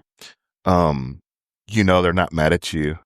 Yeah, they're just it's so frustrated. hard when you got that internal battle going on where you want one of the things that has been the hardest thing for me to get over, and I've done a good job with it in business. I've done a better job now with my roping, trying to make sure I can now kind of put in my horsemanship as well as the perfection, man.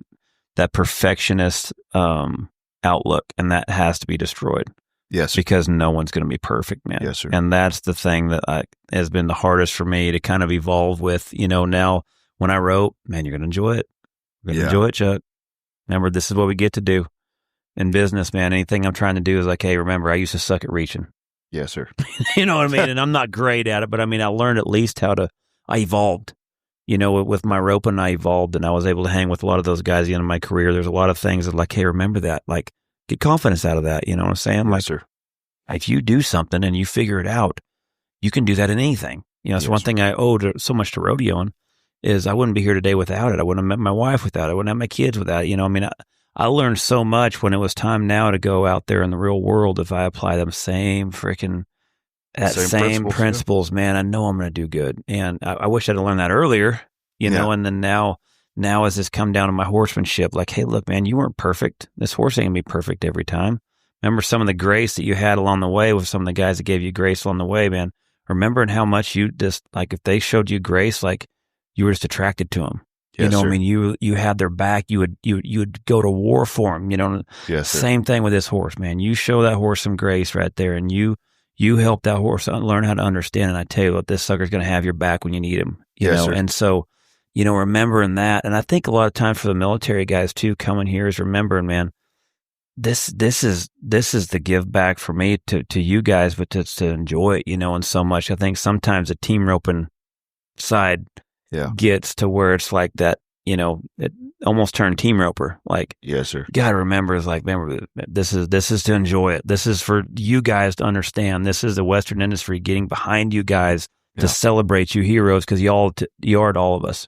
Yes. I think sometimes where it gets the team roping side gets into it and the competition side gets into it sometimes to where it's like, I've seen guys that get mad because they didn't like how the roping was ran, or they got mad because they didn't like the, certain things that got added to it here and there. Like, hey, just remember, like, what this is really about is the fact that, like, look how many, because I think sometimes a guy can forget is one guy that gets frustrated because it doesn't suit them. Like, you can lose track real quick on what our mission is. I will say this, and I will say this to everybody listening to this and the guys that are going to come this year. You can take this to heart from Big John. There's so much that goes into this that we never see. And if you want to bitch like a barrel racer, go to the fucking barrel racing. But 100%. If you want to step up and play with the shark, I'll say we're not sharks, but you want to step up and be around the sharks and them give you the mentality of that line, then come. You're going to have fun. You're going to learn something. I've said every year, what I really enjoy about this is, Charlie, from your backyard to where it is now, the only thing that has changed is your verbiage. Used to, you would tell us when we would be riding in the box, hand forward, you have to ride. Remember Philip? He had a sorrel horse. And I'd sold that horse maybe a year before. we came here, and he borrowed it from our pastor. And he was in the box, and he had old Sooner, and I'm like, man, this horse is going to score for you, dude.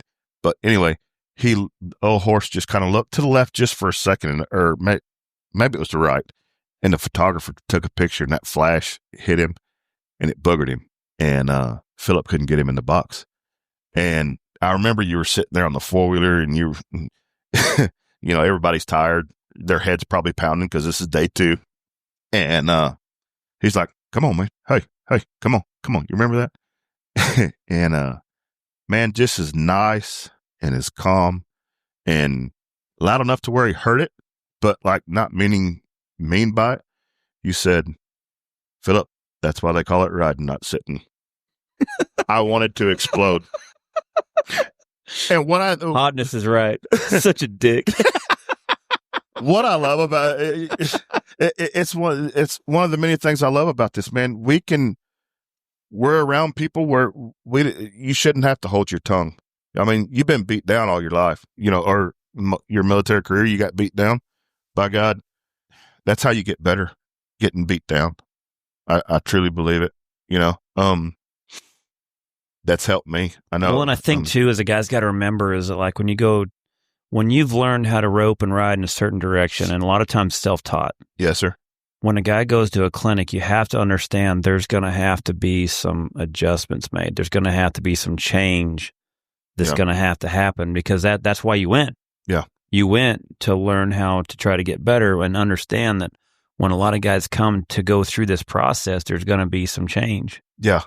And change is hard. Very. Change is hard. Sometimes. And so that's where, for some, it might just be something so small, and all of a sudden you change one thing and bam, you're back in. For some, it may be enough bad habits where this is going to take a minute. It's going to take a little bit longer to learn how to develop the certain techniques right here in your riding or your roping or whatever. But once you get them developed and then guy stays consistent with it, then that's when you're going to feel it. Maybe tomorrow, maybe next week, and maybe next month, but you're going to see something. But just remember that, hey, there's going to be some patience in this process of change where sometimes that can be overwhelming. I think it was Tyler Magnus said, sometimes the smallest change creates the biggest, how do you say it? The smallest change creates the biggest or makes the biggest impact or whatever, or the biggest change. And we don't necessarily understand that. Like, we don't all have the means to buy that sure enough good some bucks. So we might have to buy that blowed up barrel horse and try and do something with them, or a horse has got some age and some deals. The head horse that I ride now, I mean, I bought him from a 6, and I mean, Wesley made him just look awesome all the time. He's got a couple little ticks. He'll kick his butt out in the box. He'll get strong. He can get a little quick sometimes, and but those are all things that just trying to, I try to talk to different people and see little different techniques. And you were telling me, I got to remember everything you've told me. It's the same stuff from 2017 or 14. I bet it's changed. I mean, I've learned more since I retired. Now that I think last year I counted like 42 clinics. So when you go over it that much, another thing that's helped is the futurities. Now we're learning how to train these horses better, and now we're learning more techniques. There's some guys that are out there riding 30, 40 a day. They're getting good at this. Right. Trevor and Joseph, they're learning little things now to help these horses understand it better, and there's riding techniques that are involved. And I've got to bring a lot of that to my clinics now. Right. So I've learned more in the last 4 years. I wished I had when I was rodeoing. Yes, sir. A lot of it has to do with the fact that I've done clinics and I've had to break it down. And a lot of it is because these futurities now they're getting this riding figured out and these techniques figured out. It's like, dang, I mean, just little things like, man, I could have faced my horse. I've learned so much better ways to face my horse now, where my horse understands it and is faster than I wished I'd have known back then. Same thing with my corner. Same thing with so many things. But it takes almost learning how to do things to where you put yourself in that situation of what it's like to be a 4-year-old horse. Right. Or when you put yourself in that situation of what it's like to learn how to rope for the very first time. those little things that need to be explained, and you start getting a little bit better at it because I had to break it down. And so, a lot of my stuff has just gotten better since, just because I've been doing so much more of it now. Well, so like what I mean by that is like, if I think about it, when you said ride into the box, come down by the side of the head gate and just keep driving forward, keep riding all the way around to your horse turns, stop them, back them up. Right. Well, I heard you say that and, 15, 16, 17. Right. And then, I guess the last couple years I heard you say, think of it as like driving a truck and a trailer. Truck's going to drive the trailer. For like a retard like me, I have a hard time driving all the way around sometimes. You kind of think when you've been riding this horse, you're like, man, we do this a good, sometimes a bit. You should just be able to ride in there, and you may not be standing there perfect or whatever, but I can move you around a little bit. But you saying, take that truck and trailer, you got to give yourself room to turn around, and you have to, ride up and line your to where the whole get in line with the RV plug. Yes, sir. To me, analogies have become so much easier for me to understand, is because I remember as a kid in school, I was terrible at school. I couldn't understand what people were saying. Yes, sir. I needed to do it. If I could do it, then I come back, okay, that's what you meant. Or we have to, growing up with my dad being a Marine, we have to crack the crayons out. I need some crayons and some paper. Right. I need to draw this shit out. I got to be able to see it, Yes, so if I could see it, then I can understand. But just words never related. So I've had to remember that as like, if I'm going to be a good instructor, I've got to be. One of the things my dad told me one time too, he loved Chris Cox. He loved all of them. He loved the horsemanship side of things. And from Ray Hunt, Tom Dorrance to John Lyons to Chris Cox to Clinton Anderson. And one thing he said about Clinton, he's like, I love his instruction because I can see what he says. Right. And to me, I was like, that resonated. Okay, so if I'm going to be an instructor, how do I make sure that they can see what I'm saying? Right. So that's for metaphors and to be able to have certain things where you can see it to where it'll relate. And that's why hotness gets you, because, I've seen Clinton, from when he first come over here to now. I'm like, man, what an ass.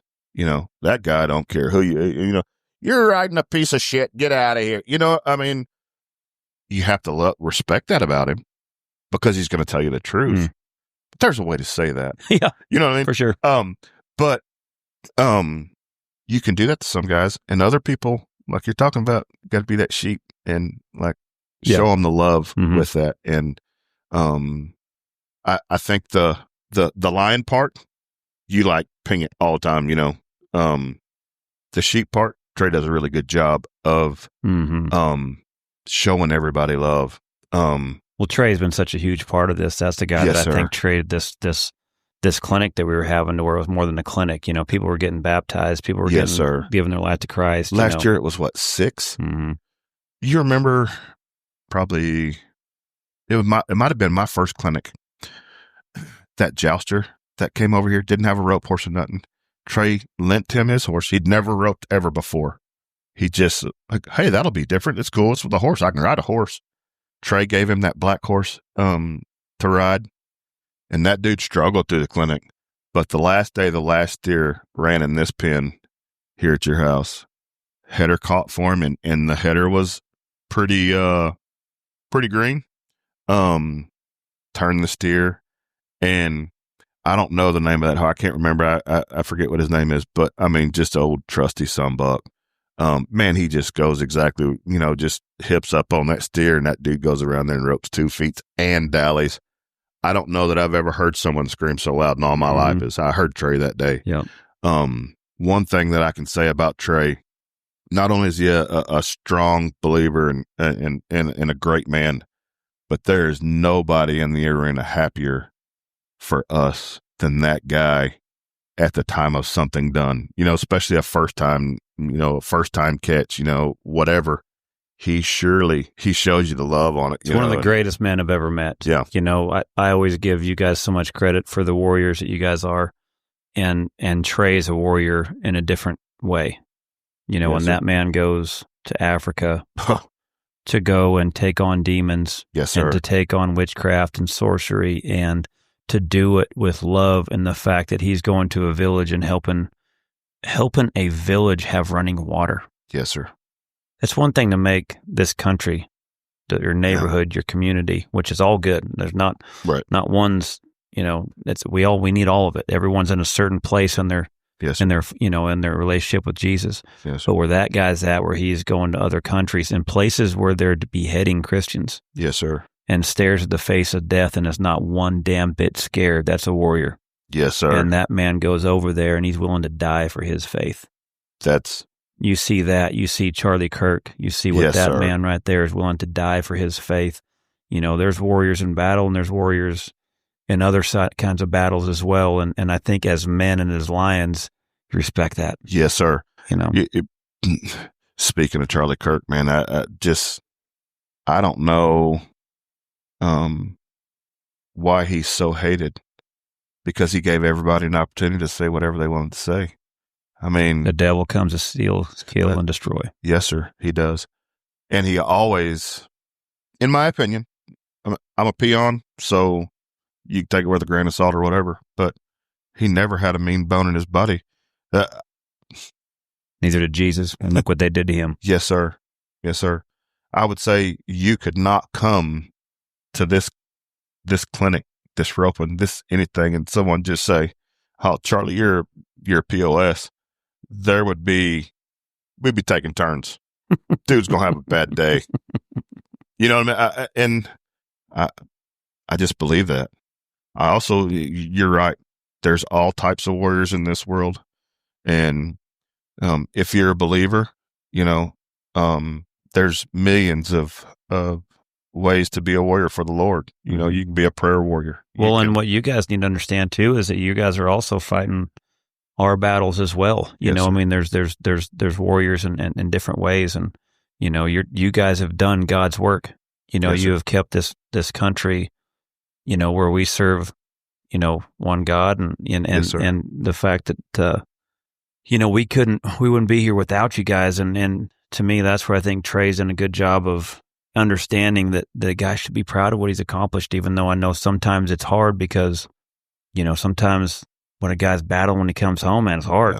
Yeah. I've seen it with you guys, and I think sometimes the grace that you guys sometimes have to give is almost to yourself, and it's hard. It's not anything as a man that a guy's learned how to do, and I love his ability to be able to kind of explain that, where a guy gets that deep, that release. Yes, sir. You know what I mean? Like we're talking about with a head horse in the box, Yes, sir. Trey's done a good job with, I've watched guys that you can pretty much see their heads drop and their eyes blink and they lick their lips and take a deep breath. You know what I mean? Oh, yeah, you're carrying too much, man. You know, sir. And to see that has been special.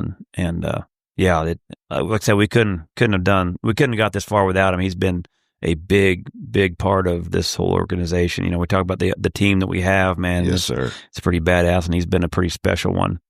Yeah, like I said, there's so many people that we don't see, that don't maybe get recognized. I don't get to see the ins and outs of this, but well, it's an all-year deal. It's an all-year plan. We're finally getting the legs under us now, Yes, but sir. I mean, it was a small group when we first did this. It was three of us, Amanda Schaefer, me, and Troy Applegate, and then it was just maybe four the next year, and then then it was it's finally where now there's a big force behind it, and buckets now that are well evenly established, and Yes, sir. because we were trying to just do all this stuff, we're trying to figure this out, man. It took a lot of people to help get it where it's at now today, and like I said, it's an amazing team now, but.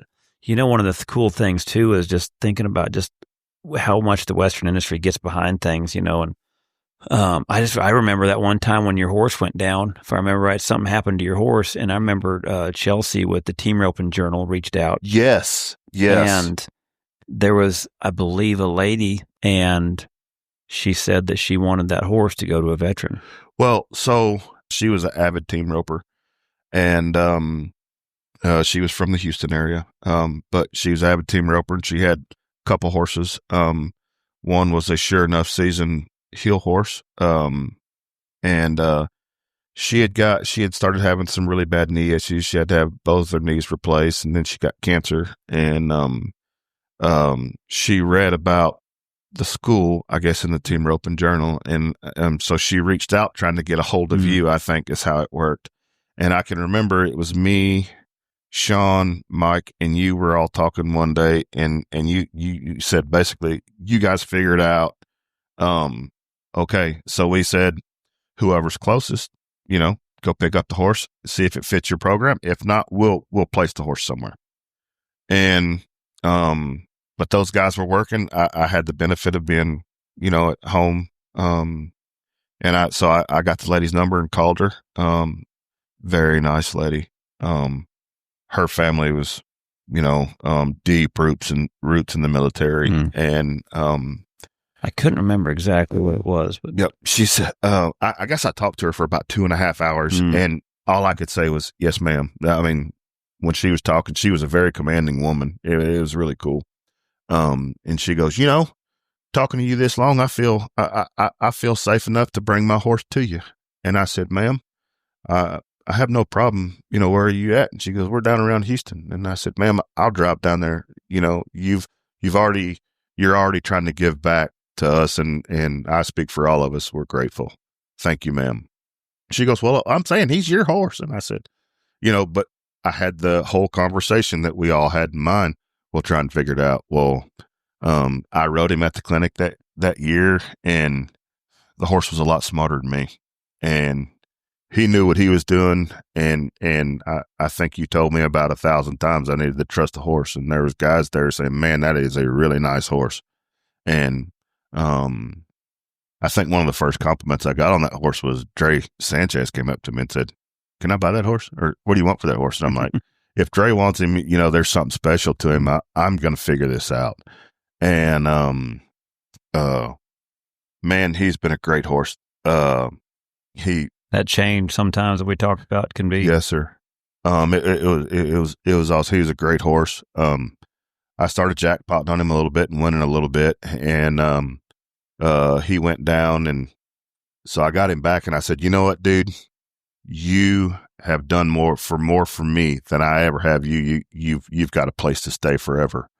And, man, I said I'd never ride him again. And my boy was kind of needing like a little step up horse, because all we had was a pony. And Old Faithful grew you, but he didn't like grew you because, grew you, he could be kind of pushy sometimes, especially if he knows you're kind of reserved or whatever. He's like, get out of my way. And he'll act like he's going to do something, but you holler at him, he's gone. He's breaking camp. He's like, gotcha. But when he first started with my son, I couldn't hold the halter or a lead rope and get my son to trot in a circle right around me. He was just, man, he was terrified.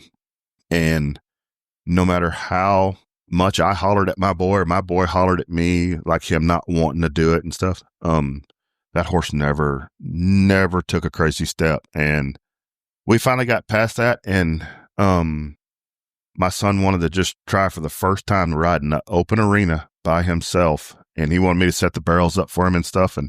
And it was so cool, man. He just trot through the pattern, and he'd stop him at the first barrel and turn him real slow, and then trot, stop, turn, all the way around.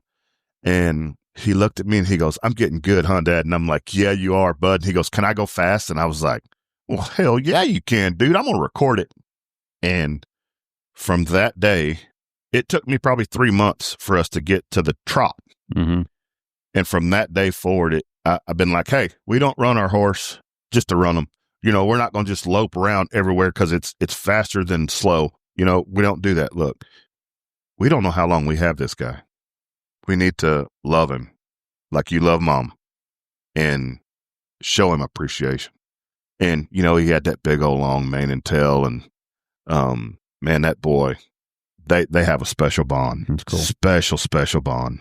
It's awesome. It's cool to see. It's cool to see the good in this country. Yes. And I know so many guys that have talked about, the goal is for us as civilians to be an American worth fighting for. Yes, sir. And for a lot of the guys that have wrote me letters saying that has been one of the greatest honors I've ever had. But also too is that, there's been so many people in our industry that have done similar things to where, it gives guys faith back in humanity in this country again to be able to enjoy those little things, especially with your son. Most definitely. I don't know. I've got 2 daughters also, and one's a stepdaughter, and one is blood. But I wasn't there for the majority of their childhood because, say till they were 9 years old because deployments or whatever, and or training. I missed a lot of that stuff, and my girls are 23. Both of them have kids, and my boy 10 years later pops up, and they're 13 and he's born. And I was like, man, God's given me that chance to not only one to have a boy, but man, to do some of the things that I didn't get to do as a dad, that I see things that I missed. Charlie, I'm telling you, my wife had to show me how to change a diaper. I had no clue, hardly. And then I figured out I can't do baby poop. If you're a dad and you can do it, you're a gangster. But all of the small things that they do that, crawling, first steps. Yeah. How it's the greatest thing I've ever experienced in my life. How you could be this big, supposedly tough guy, and one of them babies falls down, scrapes their arm, how it crushes you just watching it happen. You have to let it happen. You save them every time. They never know that stuff. Well, for me, what has helped me out so much too is understanding God. Yes, sir. As we're his children, I never seen the correlation till I started having kids. Is like what Creed Man's thinking is such a big deal that's got him to tears, and you're like, it's just a toy. Yes. Well, now you're seeing what we were probably a lot of times thinking was a big deal, and God's like, it's not that big. It's not that big. Right. That's one of the things I remember when Trevor one time, and somebody asked him why he didn't, how come it doesn't bother you when you lose? And he's like, it's not big enough. Wow. It's not big enough. Huh. His picture was so far beyond winning. Right. And, it's like, man, that's a good one. That's a good one. It's not big enough.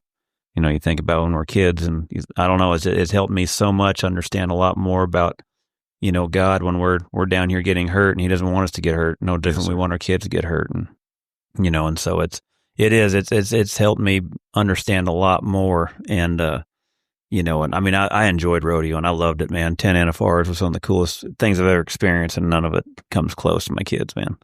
I love it more than life itself. Yes, sir.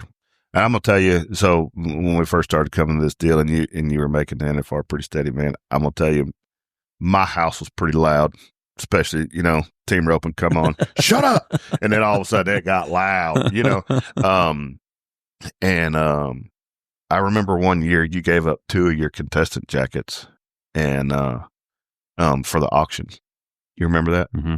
So I know that I have one, and Sean Day has one, I think. And I wanted the black, kind of older one. And they wanted the black one. So this is when I knew that, we could have some pretty good friends in this deal, because I would watch him go bid, and then I'd go bid on this one. And then I'd come over here and bid on this. And we're doing this. We're outbidding each other, right? That's funny. And I don't know. It took an hour or whatever. And he was like, hey, come here. He's like, look, you watch that one. I'll watch this one. He goes, which one do you want? I'm like, man, I don't care. I just want one, right? And he goes, okay, well, I want the black one. And I'm like, cool, I'll take the tan one. And turns out, we watched that bidding, and we didn't care how much it was going to cost us. But we got those jackets, and I gave it to my son. I mean, that day I was like, I'm never ever going to be probably small enough to wear it. Gonna say, I did send you. I did this little weight loss journey, and I'm just trying to think of I beat anorexia. The mass of a man that you are. It boasts me of the fact that you think that you could fit in my coat, because all I can think of is a thread stretching as you trying to. Was that fat guy in a little coat? I ain't saying it. I ain't saying it.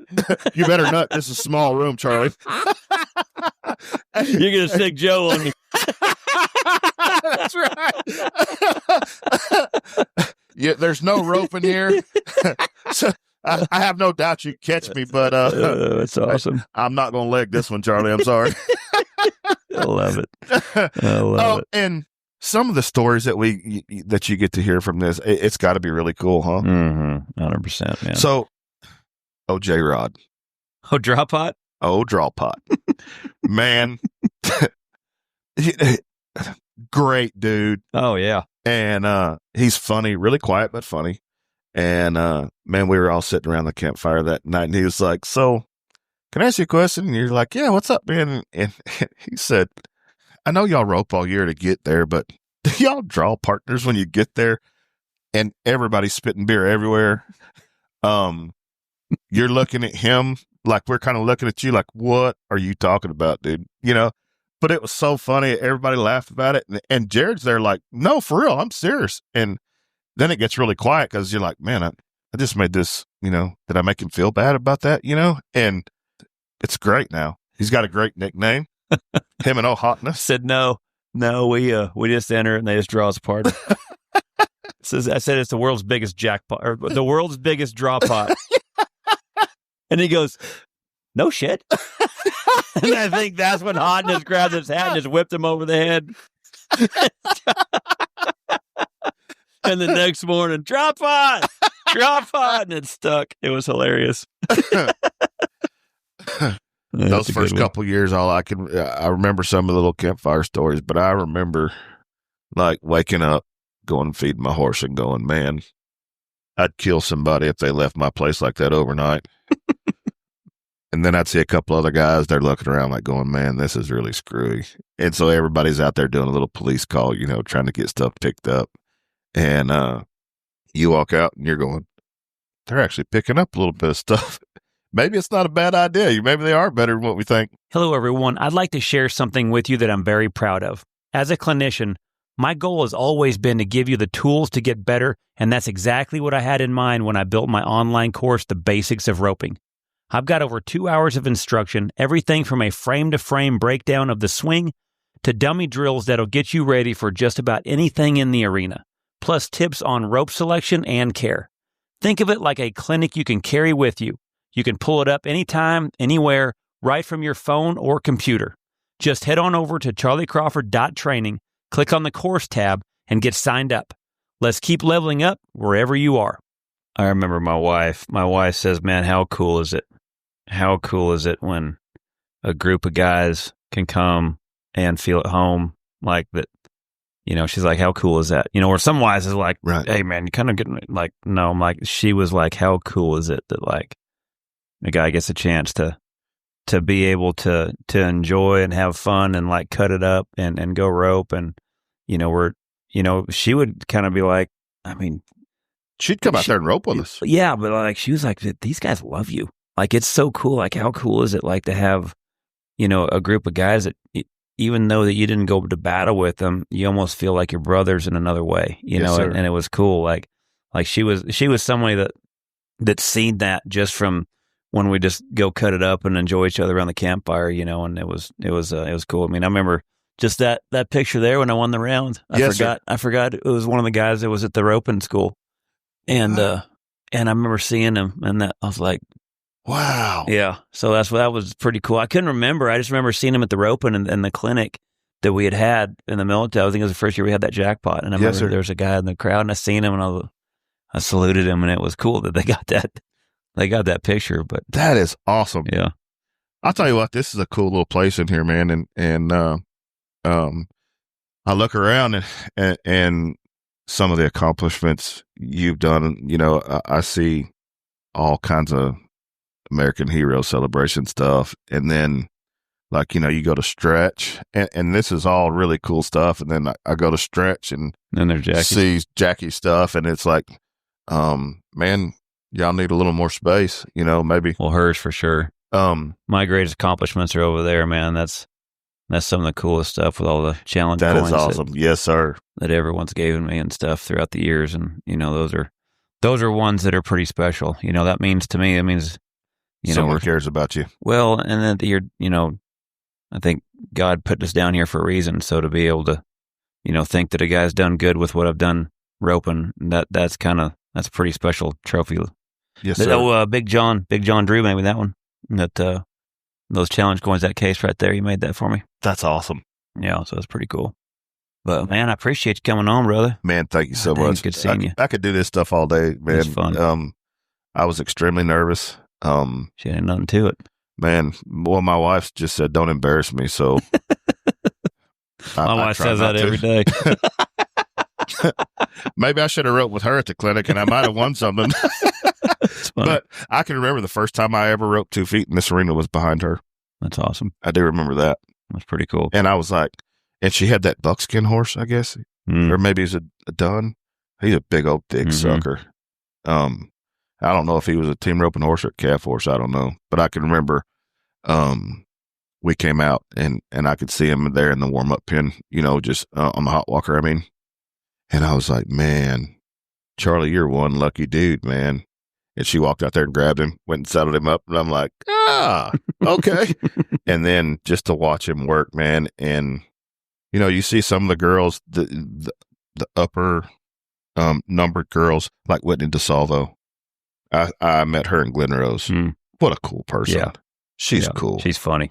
Yeah. And a healer. Yeah. Straight up healer. One of the things she said to me was, because I was like, man, that's a good looking little horse. She's like, yeah, sure. She says, yeah, he might try and buck my ass off. So. You can't take the country out of her ass. That's for sure. She the country is shit. She makes me laugh, man. But she is a dog. I think it's cool to see her and all her accomplishments. Yep. And man, we wouldn't see half this stuff. I think if we hadn't been around this or get to know some of the personalities of them guys and what y'all put into your careers to get to where you were at, it's the same thing. And one thing that y'all have always done to make it great was, look, this is so much simpler than what y'all have done. So much easier. Like you said earlier, allow yourself some grace. Yeah.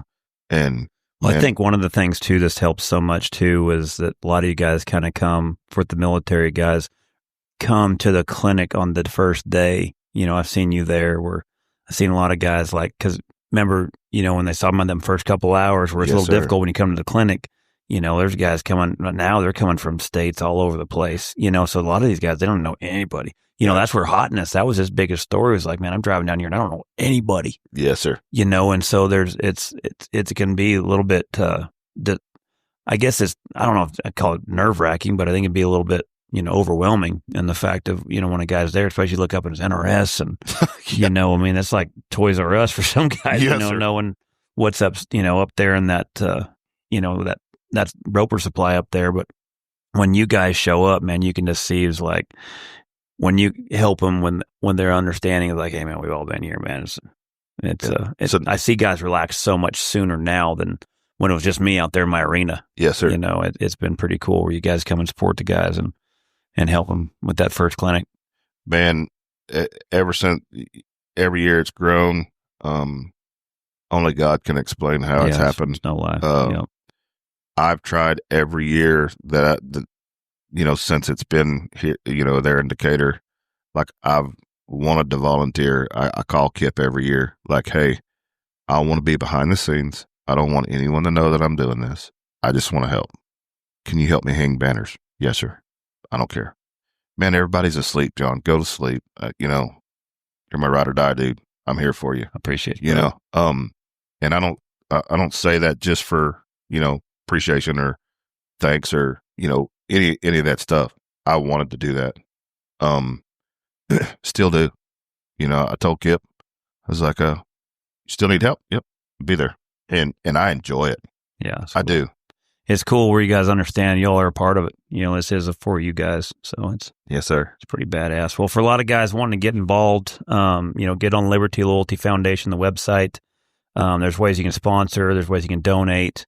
I can't thank enough of the sponsors that help produce this. I mean, golly, almost 100,000 just for the military ropers. God bless them. The auction items are going to be available online. Be able to bid on those. We have a live auction item in our gala. Yes, sir. It'll be on November 9th, Saturday night in the Decatur Convention Center. So, guys want to come there, and there's a chance to be able to rope the NFR showdown with some of the guys going to the NFR. That was our biggest hit, but lots of auction items. This is where we help raise the money for our homes to, some of the police families that their loved one has died tragically in line of duty, along with the Fallen Firefighters Foundation. So, a lot of things that as ways that we try to help give back, and then also anybody here that's listening, military, first responders, anybody, come hang out. Hang out. Yes, sir. The tickets are free on Sunday afternoon. Please come, because the one thing, how cool would it be, man, on Sunday afternoon where that place was just freaking packed and you were back on them 2 feet, just hear the roar of the crowd. Man, I'd be scared. That's the coolest thing ever, because that's the one thing that, like, I was on Let's Frickin' Rodeo the other day on that podcast, and they were like, sir. What do you feel like, is next? I'm like, to pack that bitch. Yes, sir. If we could pack that freaking Cowtown Coliseum, man, and where you guys, when you rear back on one, get to hear what that's like, then you're like, now you know why these guys rope for a living. Yes, sir. It's the coolest thing ever. So, man, sir. Military, first responders, it's free. Get on there, get your tickets, free for you and your families. We want you there, man. I'm trying to get a buddy to come up there with me. Like, he doesn't have a horse. He said, man, this has been something I've always wanted to do. He goes, can you help me? And I'm like, sure. I've been 100 damn Charlie Crawford. I'm not as good as him, but I can help him. Mm-hmm. And so I'm trying to get him to come up for the week. And I'm like, look, dude, it's kind of fast paced in a way, but it's not. But if you, and all you have to do is come up here, man. I said, bring you a notepad and a pen, because there's going to be things you probably don't understand at first, and write those things down. Mm-hmm. And I promise you, Charlie or somebody, Trey, someone's going to talk to you that you don't know. So this year I've finally, because I've produced it this whole time. And so now that I feel like the legs are under it, now I'm Bobby Joe, like, we hired you. He's gonna handle all the little things to kind of keep the roping going on. Wow. We've already had kind of, the things we're kind of tweaking on a little bit now, because, like, I tell you what's been so hard, I feel so bad, is like, I'm trying to produce this event, and then somebody's like, hey, man, I've heard about you, man, I want to thank you. And then you're trying to run over here and run over there, and you're trying to get the payout lined out. You're trying to get a steer that's, got out, or, yes, sir. Or Wade Crenshaw's horse is out, whatever it might be, you know what I'm saying? And you're putting out fires over here and fires over here, and trying to produce the best roping that, any military first responder's ever seen. Yes, sir. And you're not present. Right. And I told him, I said, look, man, I've got to figure out a way, like, we've got to pass this along. I think the foundation's laid, man. The legs are under it. Yep. We've got to pass this where we've gotten to this point off, because, man, I got to stay present. There's guys that I see at rodeos now that'll come up. Shoot, even just when we went out to lunch, there's times where, man, a guy's got to be able to stay present, because, yes, sir. I've never felt some people that just come with such heartfelt stories.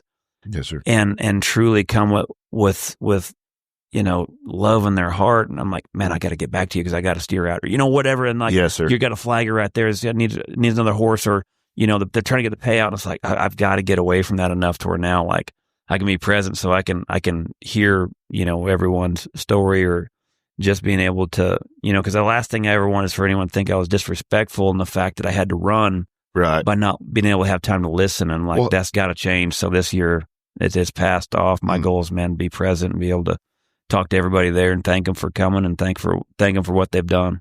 Well, great. That'll be good. I'm going to have to get that dude up here, because, he's like, man, when I set my mind to something, I'm going to do it. He goes, I only want to enter one jackpot, and I want to enter with you. Are you willing to do that? And I'm like, dude, there's nothing greater that I'd want to do than do that with you. Other than either rope with Joseph against you and somebody, Charlie. I want a match roping. I'm going to do the heading, because I can't do any worse than you. You know what I mean? I mean better. Well, the thing is if you're going to head for Joseph, you're just going to have to tack on 5.